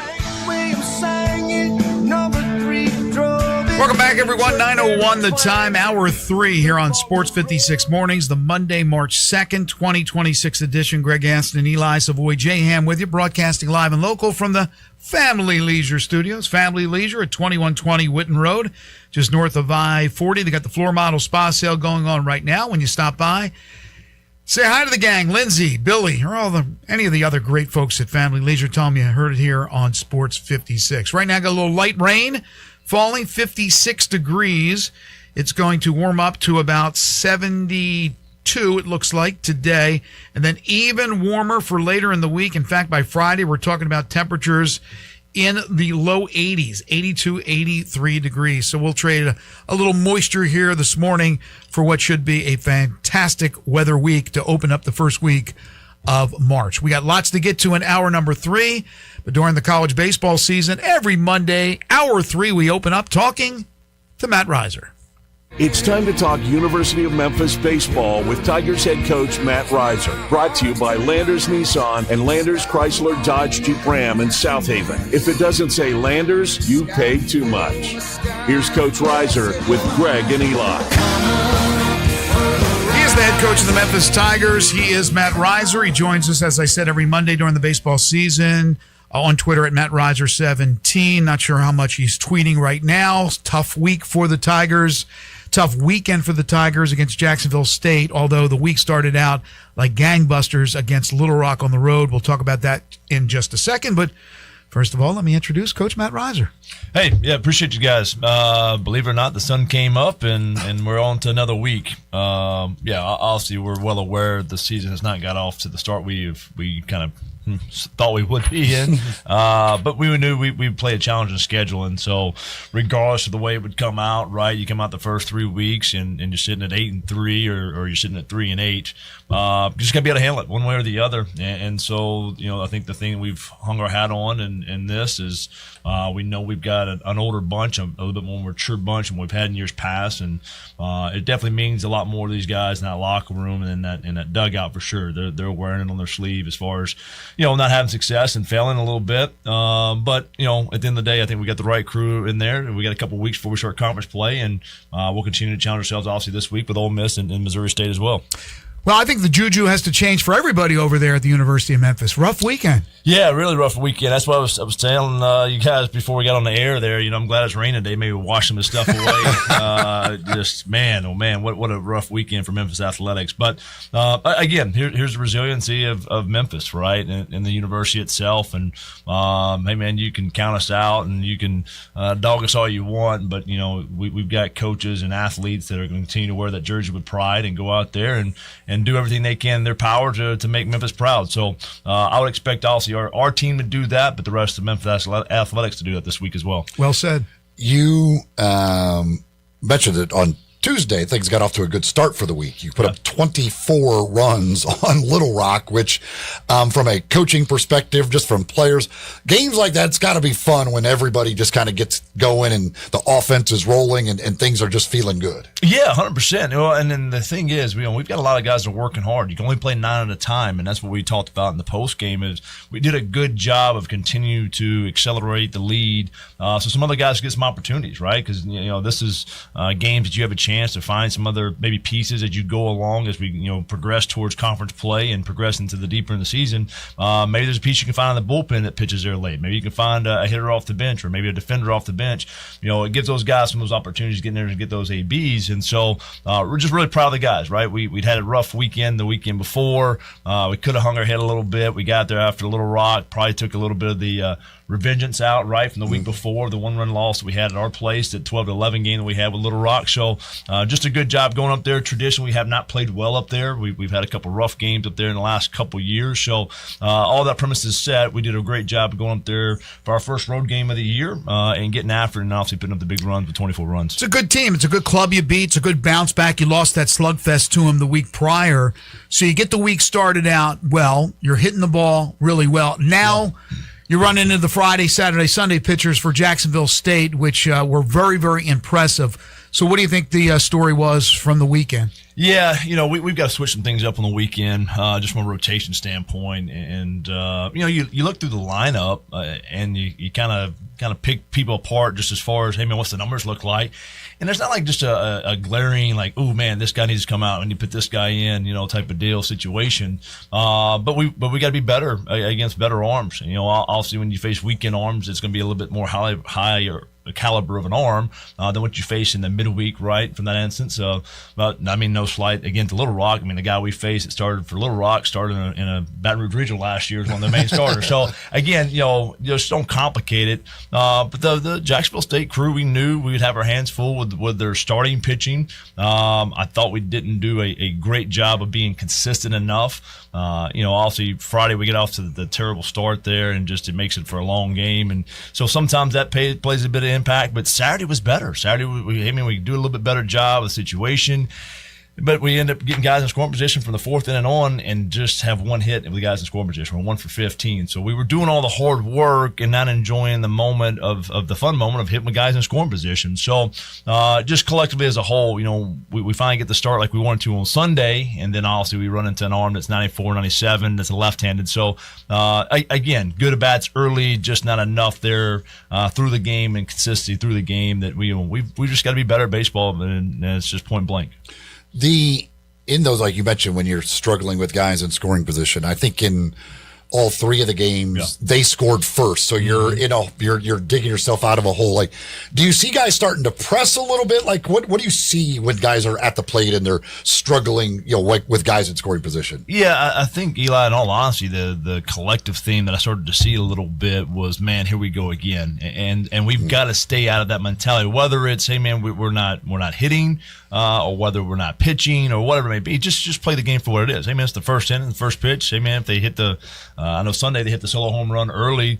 David Case did a great job of that. Hey, man, hit the solo home run, so what? He settles in. He gives us 5 good innings, punches out 6. Only gives up 2 runs. It's a good quality start for us to keep us in the ball game and have a chance. So we've got to do a better job of that premises of not here we go again, and just say, man, go in the next pitch. If we can do that, then obviously we put ourselves in a better place. And again, we feel like we have the maturity to do that, but that's got to start to show here sooner than later. You are an aggressive coach. You got more speed, and it shows with the stolen bases. You're one of the top 20 teams in the nation in stolen bases. But if you're not getting guys on base, you can't do what you want to do and be as aggressive as you want to be. Yeah, and we've also led the country probably in double plays we've grounded into. We're not doing a very effective job of running when we need to stay out of the double play situations. I'll probably need to be a little more aggressive of moving some guys with our bunts and our using our speed there as well. I can think of one on Sunday. We had a miscommunication in our comms, and we swing away instead of put the bunt down. We hit into a double play as opposed to getting the bunt down like we needed to. And some of that's just kind of breaking the ice sometimes, right? When things aren't necessarily going your way,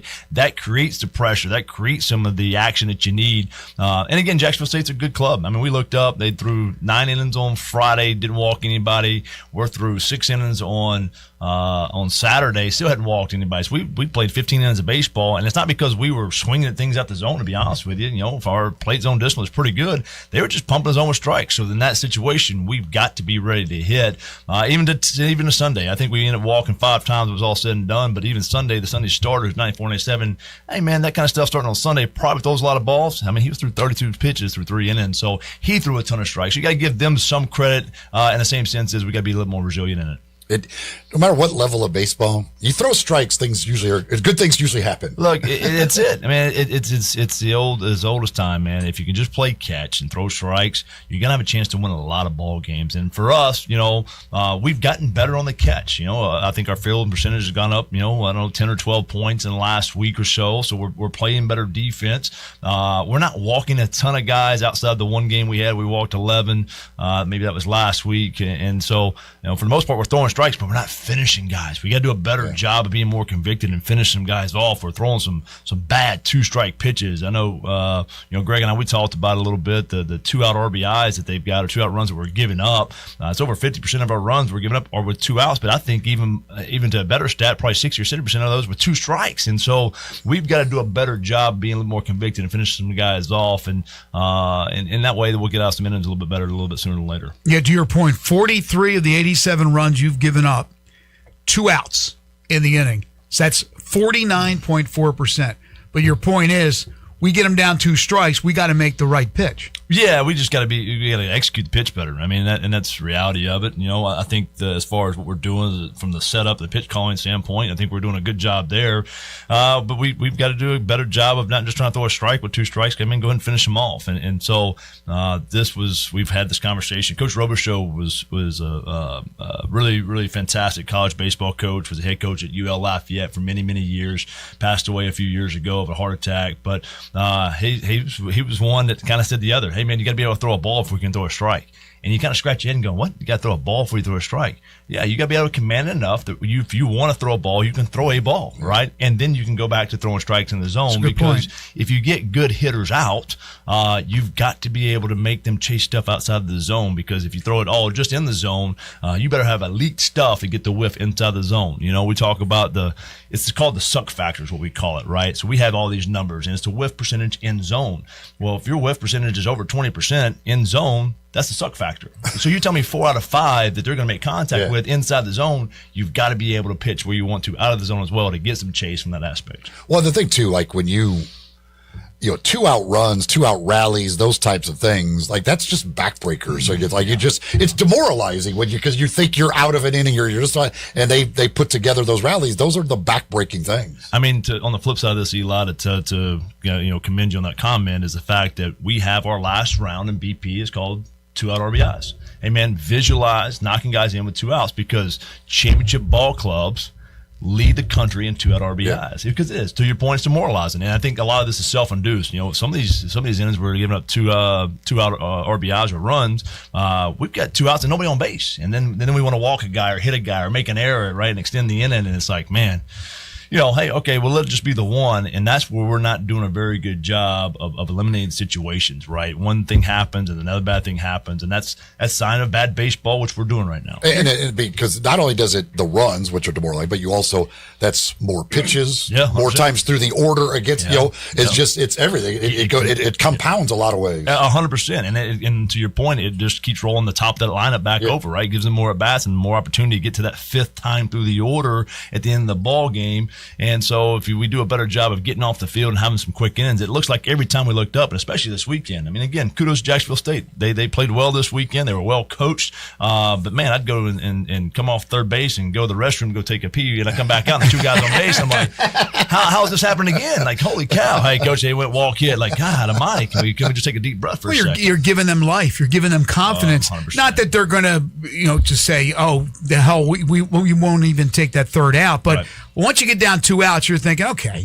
we'll get them next inning. And then all of a sudden you walk a guy, hit a batter, there's 2 on. Now it's like, wait. 2-out rally. We got something going. And the signs of a good team, too, is on the offensive side of things. We've got to quit giving at bats away. And so if we do get the first 2 guys out in the inning, like, okay, hey, man, everybody else is doing it to us. We can do it to other folks, too, right? Extend the inning, and good things can happen. Tigers baseball with Matt Reiser, brought to you by Landers Nissan, Landers Chrysler Dodge Jeep Ram, also in South Haven, both in South Haven. Go visit Jeff Field, the former Tiger, and all the great folks at those 2 operations. They are a proud sponsor of this segment. All right, so Ole Miss tomorrow, and then you got 3 against Missouri State there. Will not be easy. These games against these nationally ranked teams, these SEC teams, you play them every year, Ole Miss home and away. You played Mississippi State, Arkansas. What does that do for the team to be able to play these type of games, and how do you go into these games? It's a midweek game. You don't got your weekend starters on the hill, but how do you approach it? Yeah, I mean, to your point, they don't have their weekend starter either, right? So let's score some runs and go in there and get after it a little bit. But I think the approach is simple, right? Like, we're going to go and play Ole Miss tomorrow night. And from a talent ability standpoint, you're going to see this logo of SEC and Ole Miss, and then you're going to be able to, after the game, go back and look and say, okay, what's it look like compared to Jacksonville State? What does it look like compared to La Tech or Ohio State? And there's not really a ton of difference in the talent pool. So when I think we visualize that and we see that, we realize that, hey, man, if we can do the little things right and just play fundamental baseball, then whether it's Ole Miss or Missouri State or Jacksonville State, right, we're playing us as an opponent, essentially, right? We're fighting ourselves in this a little bit, that we're just as good as anybody else in the country if we play fundamental baseball. So we'll go in there tomorrow in a great environment, right? I'm sure Oxford's always rocking and rolling. I know the rivalry a little bit, right, from all the years. I go back to my first year when we beat them, and we didn't have the season off we wanted to, and everybody's coming, man, y'all had a great year. I'm like, what? He's, yeah, man, y'all beat Ole Miss. I'm like, sure, okay, yeah, it's the least amount of wins I've ever had in my coaching career, but everybody thinks we had a good year because we beat Ole Miss. And so I know that part and what that obviously includes as well. So for us, it's really more of just getting back on the field, man. We didn't play good baseball this weekend. We got punched in the mouth this weekend by, again, a good Jacksonville State club, but we still got punched in the mouth and didn't respond at any point in time this weekend. So here's an opportunity against a really good club, nationally ranked club, at their place, right? We're going to get back on the road again. Maybe that's what it is. We had this conversation yesterday. Hey, man, Coach, you got a road trip coming up, first one of the year. What's your thoughts? Like, maybe this is good. Maybe we just need to get out of Memphis for a little bit and go focus just on surely the baseball aspect of it. With this, we'll start the road trip tomorrow night. I think it'll be a great atmosphere and a great opportunity for us. The weekend series at Missouri State, I'm going to call it the Bass Pro Shops battle because that's the 2 biggest, Memphis and Springfield. But what kind of team is Missouri State? Really good. They've got a good club, man. They've got a first rounder probably in their center fielder. He's big. He's physical. He can run. He can hit a ball a long ways. He's really good. They're always offensive, and especially in their ballpark, the way the ballpark plays. So we'll know they'll be able to swing it. They're off to a great start. They beat Lafayette down in Lafayette 2 out of 3 to open up the year. Lafayette's rocking and rolling. They've swept Maryland since then, and ended up sweeping somebody else this past weekend as well. So they're doing their deal. deal.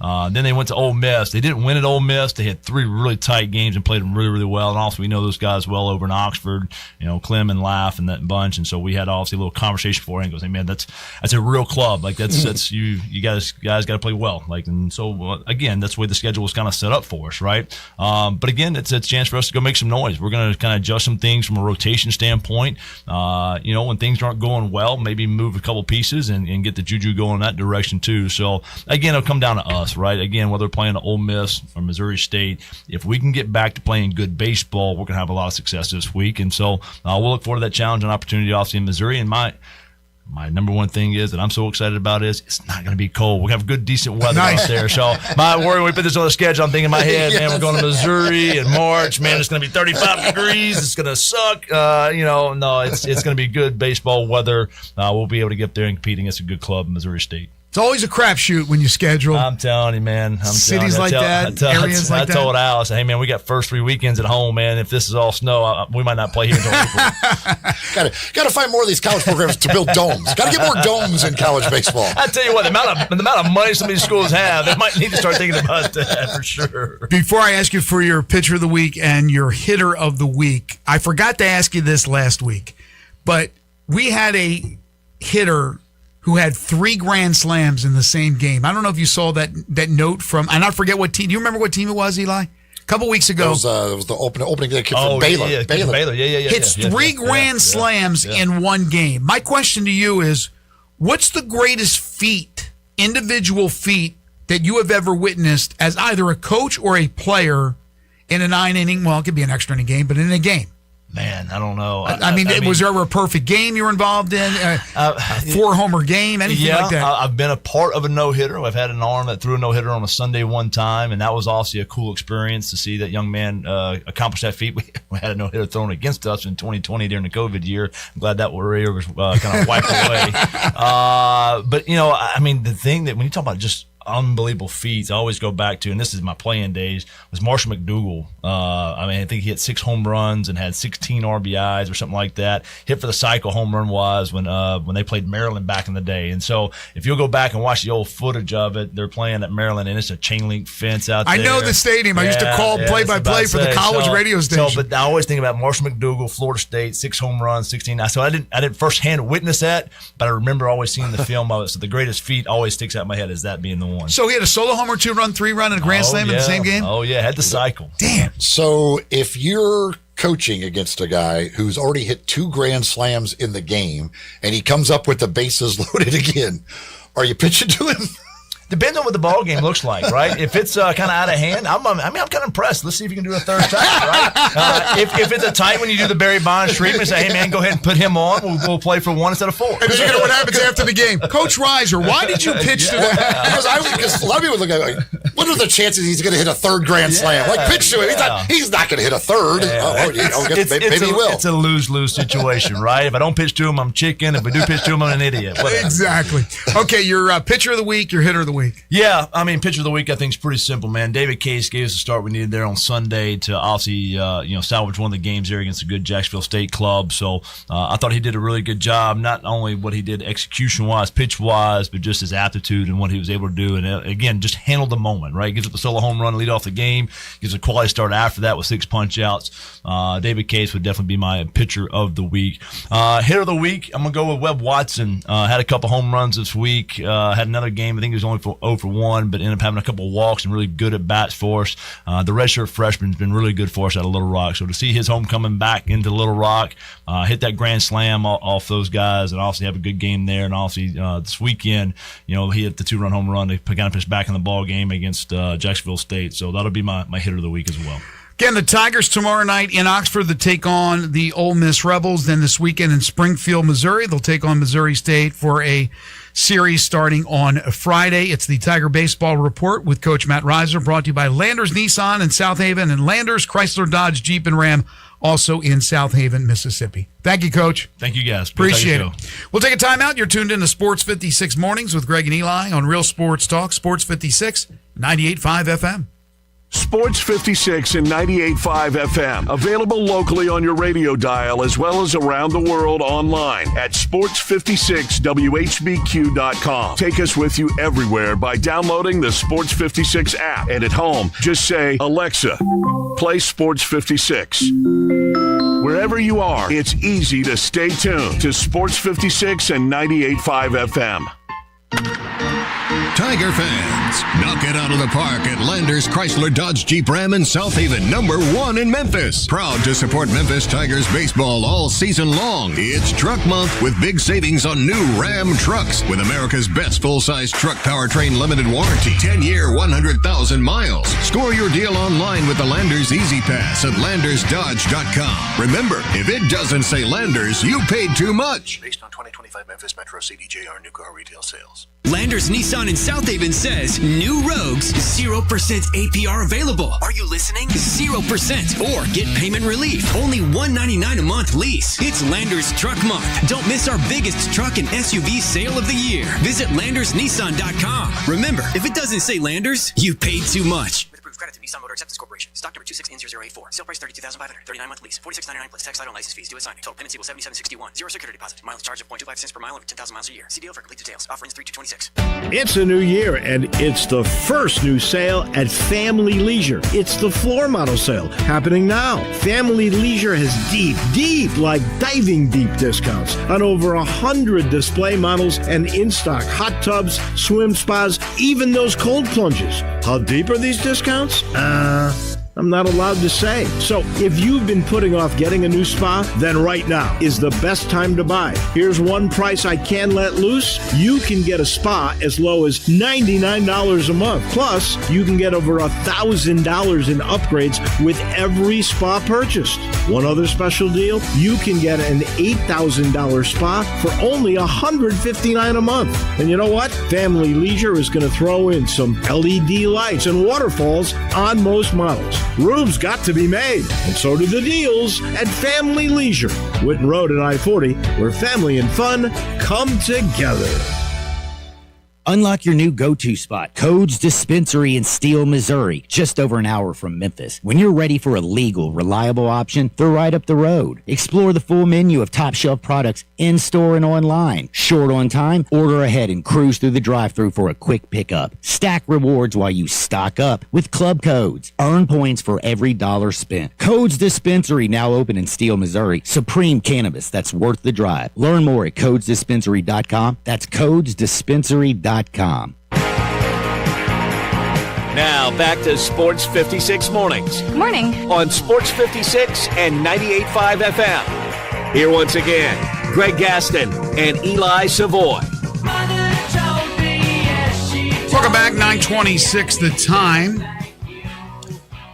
Since we're on the subject of baseball, talking baseball with Matt Reiser, Major League Baseball news over the weekend.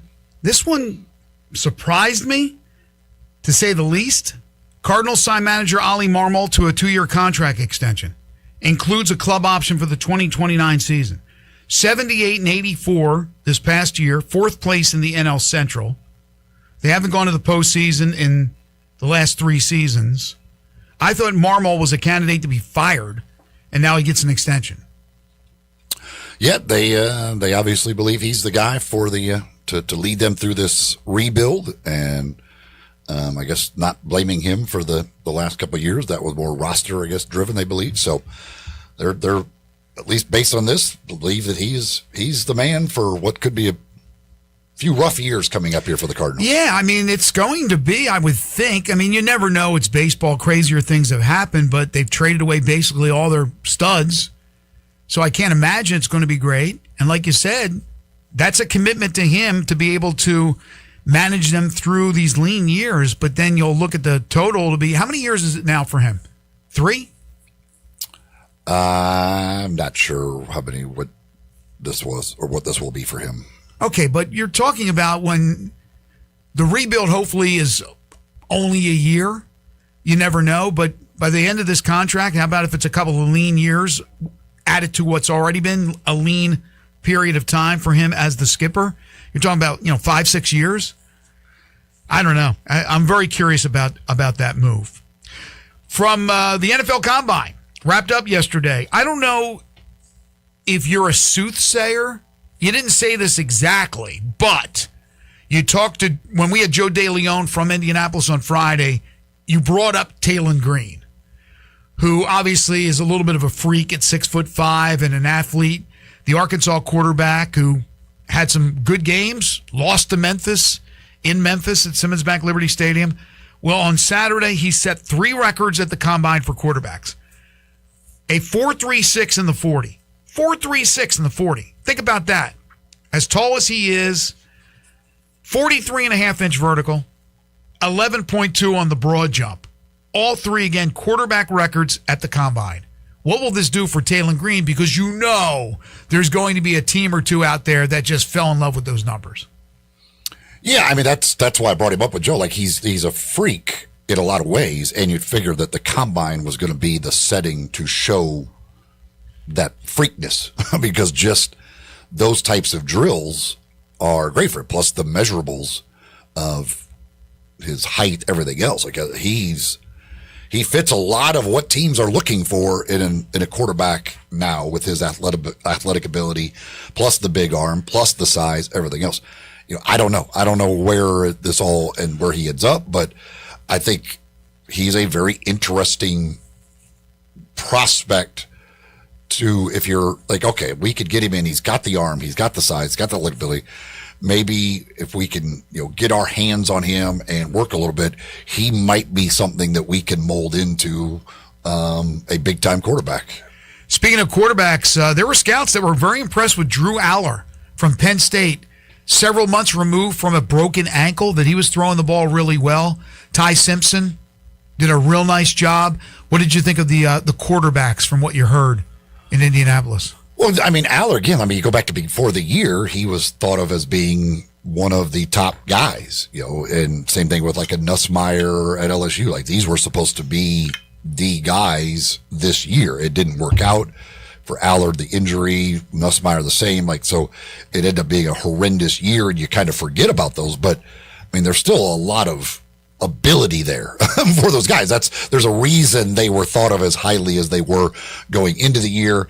And so, yeah, I'll be interested to see, some of those big names where, with now the opportunity to go show it in workout, stuff like that, how much can they bump themselves back up into this in a year where, again, there's not these clear-cut 3, 4, 5 guys that are obvious guys. There's a lot of room around and behind Mendoza for jockeying for position. Yeah, there's not obvious guys, but it doesn't mean that there can't be some guys that end up being stars in the NFL at that position. Carson Beck is another guy who looked good in Indianapolis. So we'll see how that shapes out. Other news from the Combine. Mississippi State wide receiver Brennan Thompson, a 4.26 40. Fastest at the Combine. Yeah, a lot of people thought he had a chance to break Xavier Worthy's record. Didn't quite get there, but that's fast. That's ridiculously fast, quite frankly. Do you know or have any idea where he's projected as far as receivers are concerned? I don't know where exactly he's kind of falls amongst receiver rankings, but there are teams out there who love speed. Right. And when you can run like that, they will fall in love with you. 9 offensive lineman prospects yesterday ran sub-5 second 40s. Yeah, get the freakish 9 of them. Nature of some of these guys. And that doesn't include Caden Proctor, who didn't break 5, but at 352 pounds, which is funny because Joe on Friday was talking about how people were talking about how the slimmed down version of Caden Proctor. And he weighs in at 352. Wait, what a slim down. Really, he wears it well. Really, we're making that diet work for him. But 352 pounds ran a 5.2, which again, I don't understand that. But these guys, yeah, when you're talking 305 and 310, running sub 540s, makes no sense. It shouldn't be possible, quite frankly. Anything else from the Combine? I mean, I don't pay a ton of attention because a lot of the guys aren't working out and that type of stuff. It's just funny. I just love every year the discussions of hand size and arm length and everything else that we get into. And it's like, I'm pretty sure the guy played a lot of football games. And how about paying attention to that? And I don't think his arms shrank since he was a dominant college football player. So either he is pretty good with those short arms or small hands or whatever, or he's some miracle thing happened. But I don't know. It's it's fun to see the measurables and see just how freakish some of these guys are athletically. But in the end, I don't pay a ton of attention to it. Other football news, the Falcons have hired what was supposed to be Ole Miss's new defensive coordinator, Patrick Toney. He had agreed on the job, but he heads to the NFL as the defensive passing coordinator role. So he will work with the defensive backs versus passing, and Toney takes the NFL gig.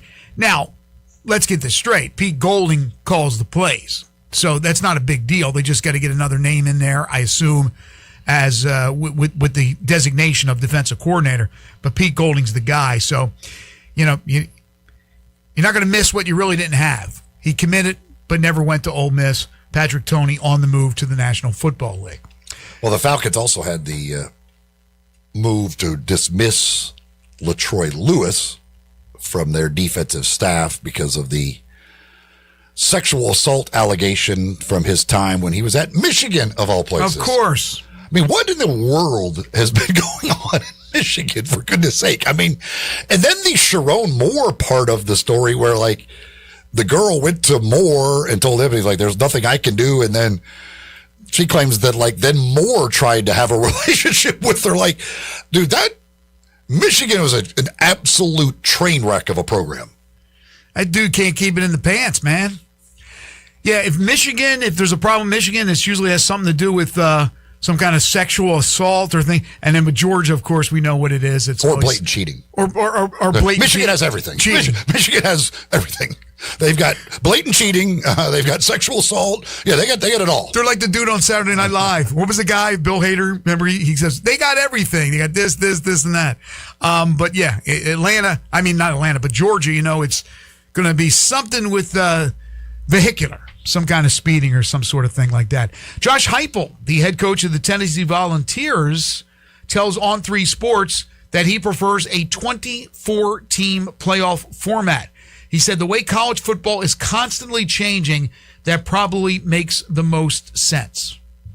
So that's the first coach I can recall. Maybe I'm just not remembering this correctly, but I think it's the first coach that I can recall that has come out in favor of the 24-team playoff. Yeah, I don't know that I've heard many coaches talk about it one way or another. I haven't heard any say anything.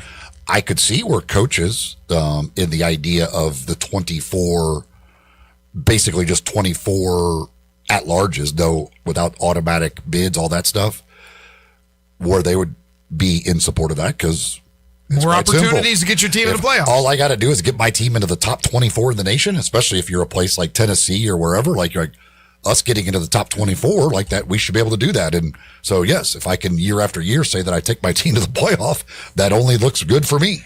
There's been a lot of tragedy in the recent weeks with young athletes. And, of course, Rondale Moore, one that stands out, the former Purdue star. But over the weekend, Colorado quarterback Dominique Ponder, who was the backup quarterback for Coach Prime at Colorado, dies in a single-car crash at the age of 23. Just horrible news. Yeah, that is very, very awful stuff. Other news from around the sports world. Tyler Reddick makes history by winning his third straight NASCAR Cup Series race to begin the season. Nobody had ever done 3 straight. They've done 2, but not 3 straight to open up the season. And, of course, Tyler Reddick, if you don't know by now, drives for team owner Michael Jordan. So it's a three-peat for Michael Jordan. But if you say it, does Pat Riley have to get a paycheck or some kind of check? It's pretty impressive. I know nothing about NASCAR. I do appreciate Michael admitting that he doesn't do anything other than give money too. Like he's not. I try to take credit for anything. He's like, I give money. Like, right. But this is awesome. I like winning, so this is cool. That's the whole thing. I mean, when you have the money and you own something, you want to win. If you're in the sports world, just win, baby. Every owner wants to win. Now, look, there are some that maybe just strictly in to move the franchise once they make the money and then to flip it, kind of like houses, but not as easy to do with a professional sports franchise. But I think most, they're in it to win it. And certainly Michael Jordan is one of the great winners of all time. So it makes sense. And he owns several teams. So he has a few drivers. I think I don't know if it's one team that he shares with Denny Hamlin, but this is Michael Jordan just doing his thing, getting out of the way. And then afterwards, he's interviewed. Jamie Little is in the pits doing the interviews after the race. So it's 3 straight weeks she's interviewed Michael Jordan. I think we've gotten more about Michael Jordan in 3 weeks with winning NASCAR than that whole series that they run on NBC. Well, that was only one interview, so that's yeah, two more interviews. And NBC well, they break it down, but it's like one interview. They're getting free Michael Jordan couldn't be more ecstatic. It's just it's incredible. It reminds me. I know this is off the beaten path here, but like Michael Jordan's giddy. He's so excited. This is a guy who's won 6 NBA titles, considered by many the greatest player to ever play the game, and he's so excited. He's answering every question. He wants more. Like he's like, no, she has to move on to somebody else. The competitor hasn't left him at all. Which reminded me, I covered a celebrity golf tournament one time in Ocean City, Maryland, and Mike Schmidt, one of my great, not idol, but one of the great players I grew up with watching, he holes one from 175 yards out for an eagle, and he goes crazy. And I'm there, and I interview him, and I said, compare this to, I don't know if I said hitting a home run in the World Series or winning the World Series. He goes, this is so much, and he's jumping around like a little kid because they're so competitive. And while their main gig is over, they find Michael Jordan is a competitive fisherman. He goes out there for, I think is it sailfish or swordfish? Well, according to Buzz Peterson, he is a competitive everything. Probably right. Board games, card games, whatever they were doing in the dorm. If you beat Michael, you had to run it back. But anyway, again, his driver, Tyler Reddick, wins 3 straight to open up the season. You alluded to this at the start of the show. The complete meltdown of Shane Lowry on the PGA Tour. We're only a couple of weeks away from the Players' Championship. Nico Echeverria. I can never get that one right. Echeverria is the benefactor or the beneficiary of the meltdown of Shane Lowry as he wins for the 3rd time on the PGA Tour. He was 3 down. He was playing, I think, 17, Eli, and Lowry 16. Lowry goes water 16, water 17. And then, like you said, even after the penalty stroke, the shots were not on target. He put one in the bunker on 16? He ends up double bogeying that one. This tournament was his, and he absolutely blew it.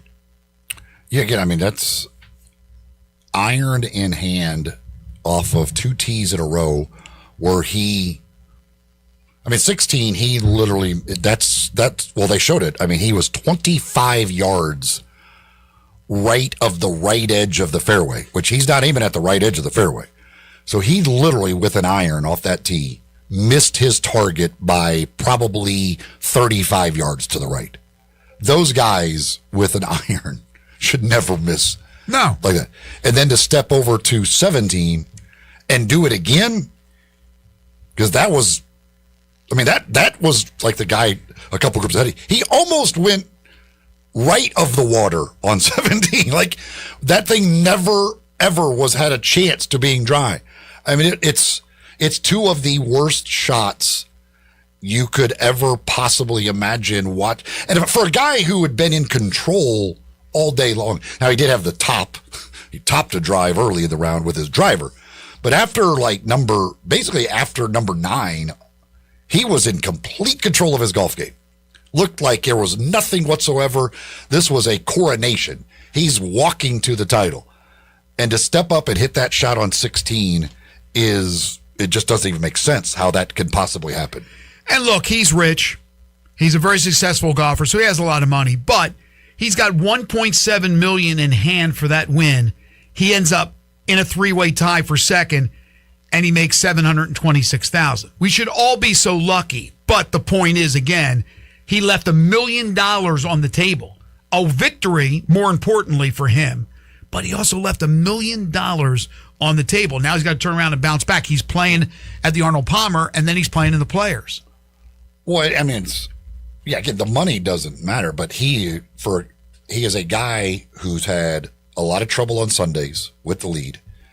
That tournament means a ton to him because that's his new, he lives down there now, right. Everything else, his whole family's there, everything else. But those Sunday, it's just another chapter of Sunday, what the hell just happened type thing. So the next time he's in the lead on a Sunday, like just the mental demons just get worse and worse. Again, when you're hitting golf shots that you can't imagine hitting in that situation, the next time you're in that situation, there's no doubt you're going to think about those golf shots. No question.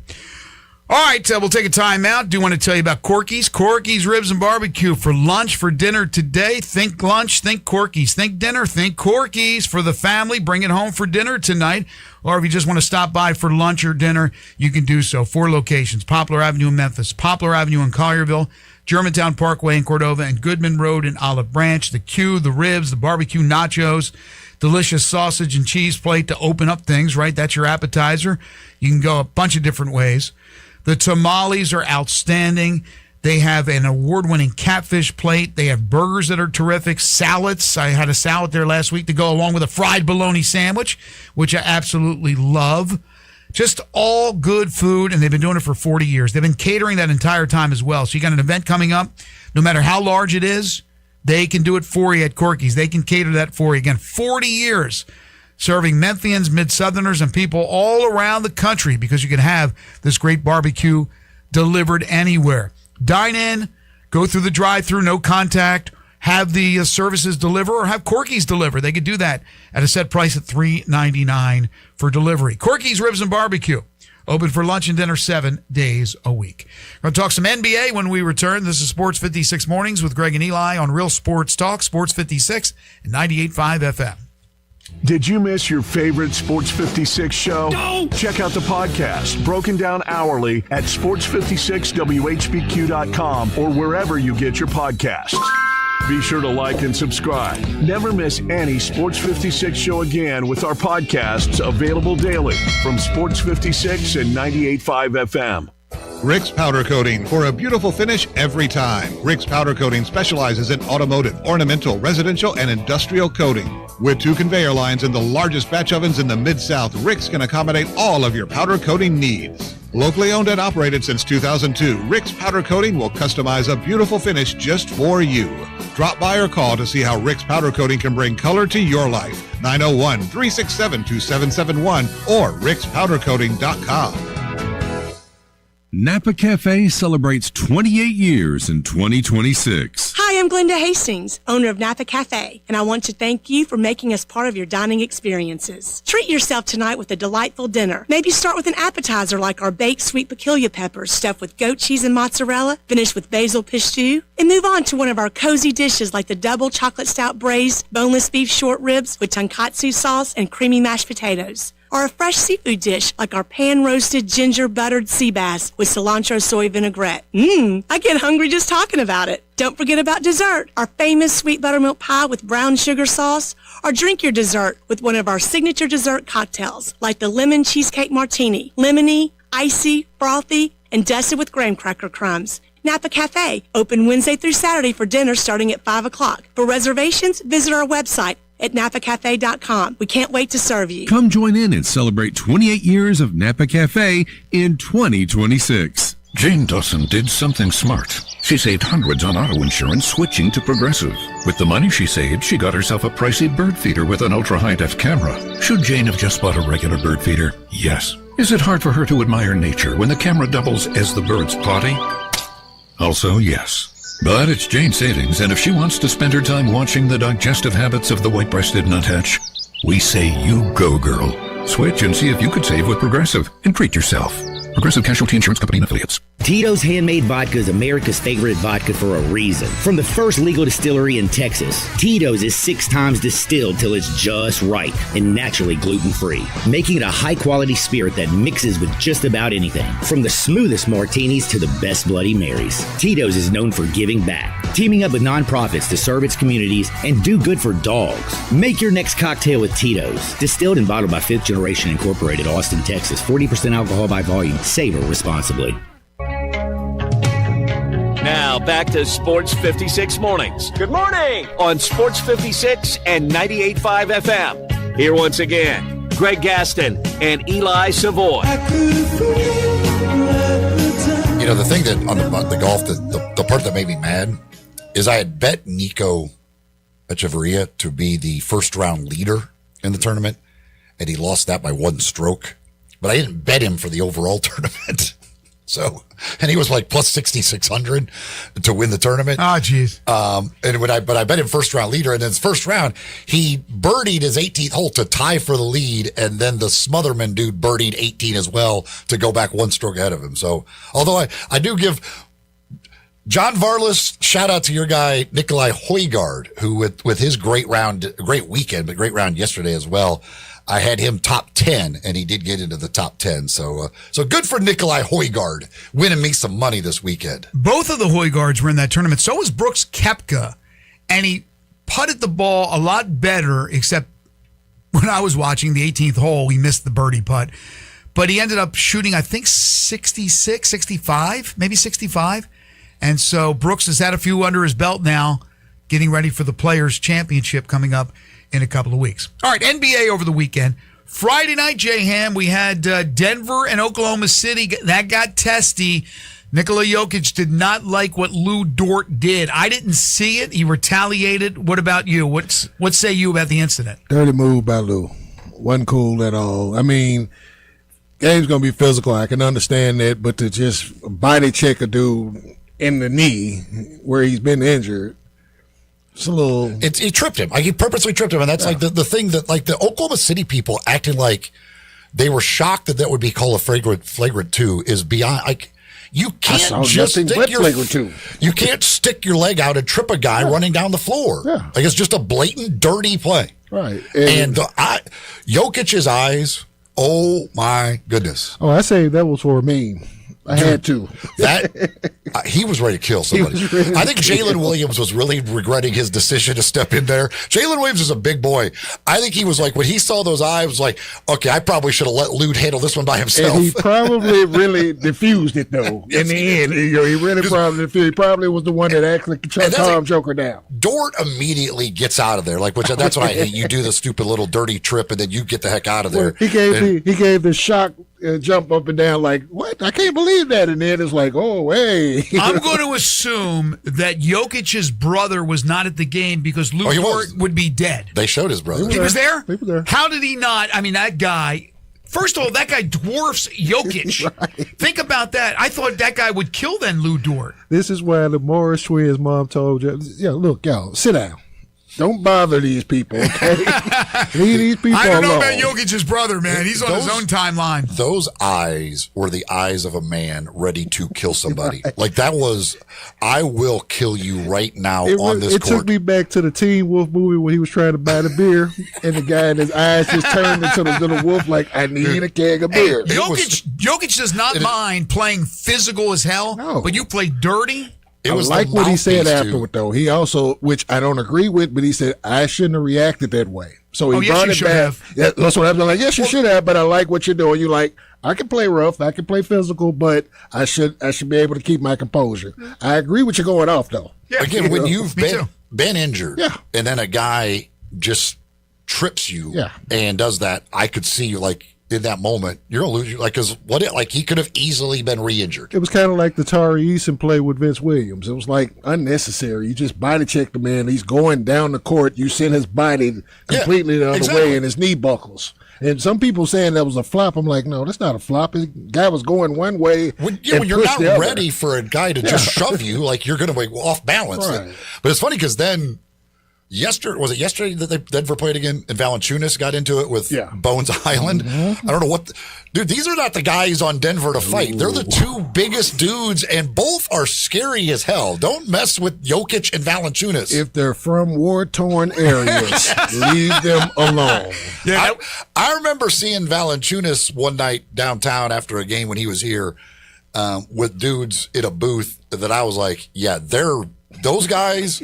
They're the syndicate. I don't know what they do, and I don't want to know what they do. Did any of them have those leather bomber jackets? Yeah, my guess is they've got a bit of blood on their hands. I was like, they are plotting something that I don't want to be a part of. I know that much. Those dudes were I was like, yeah, those are true henchmen right there. Those guys will kill you and not think twice about it. The one thing about the Thunder, though, in those two games, the game you mentioned was against the Timberwolves yesterday, and of course the game we were talking about with the Lou Dort situation was Friday night against the Thunder. Nuggets lose both those games. They lose in overtime to the Thunder 127-121, and then they lose to the Timberwolves in Denver 117-108. They've struggled since Jokic has been back.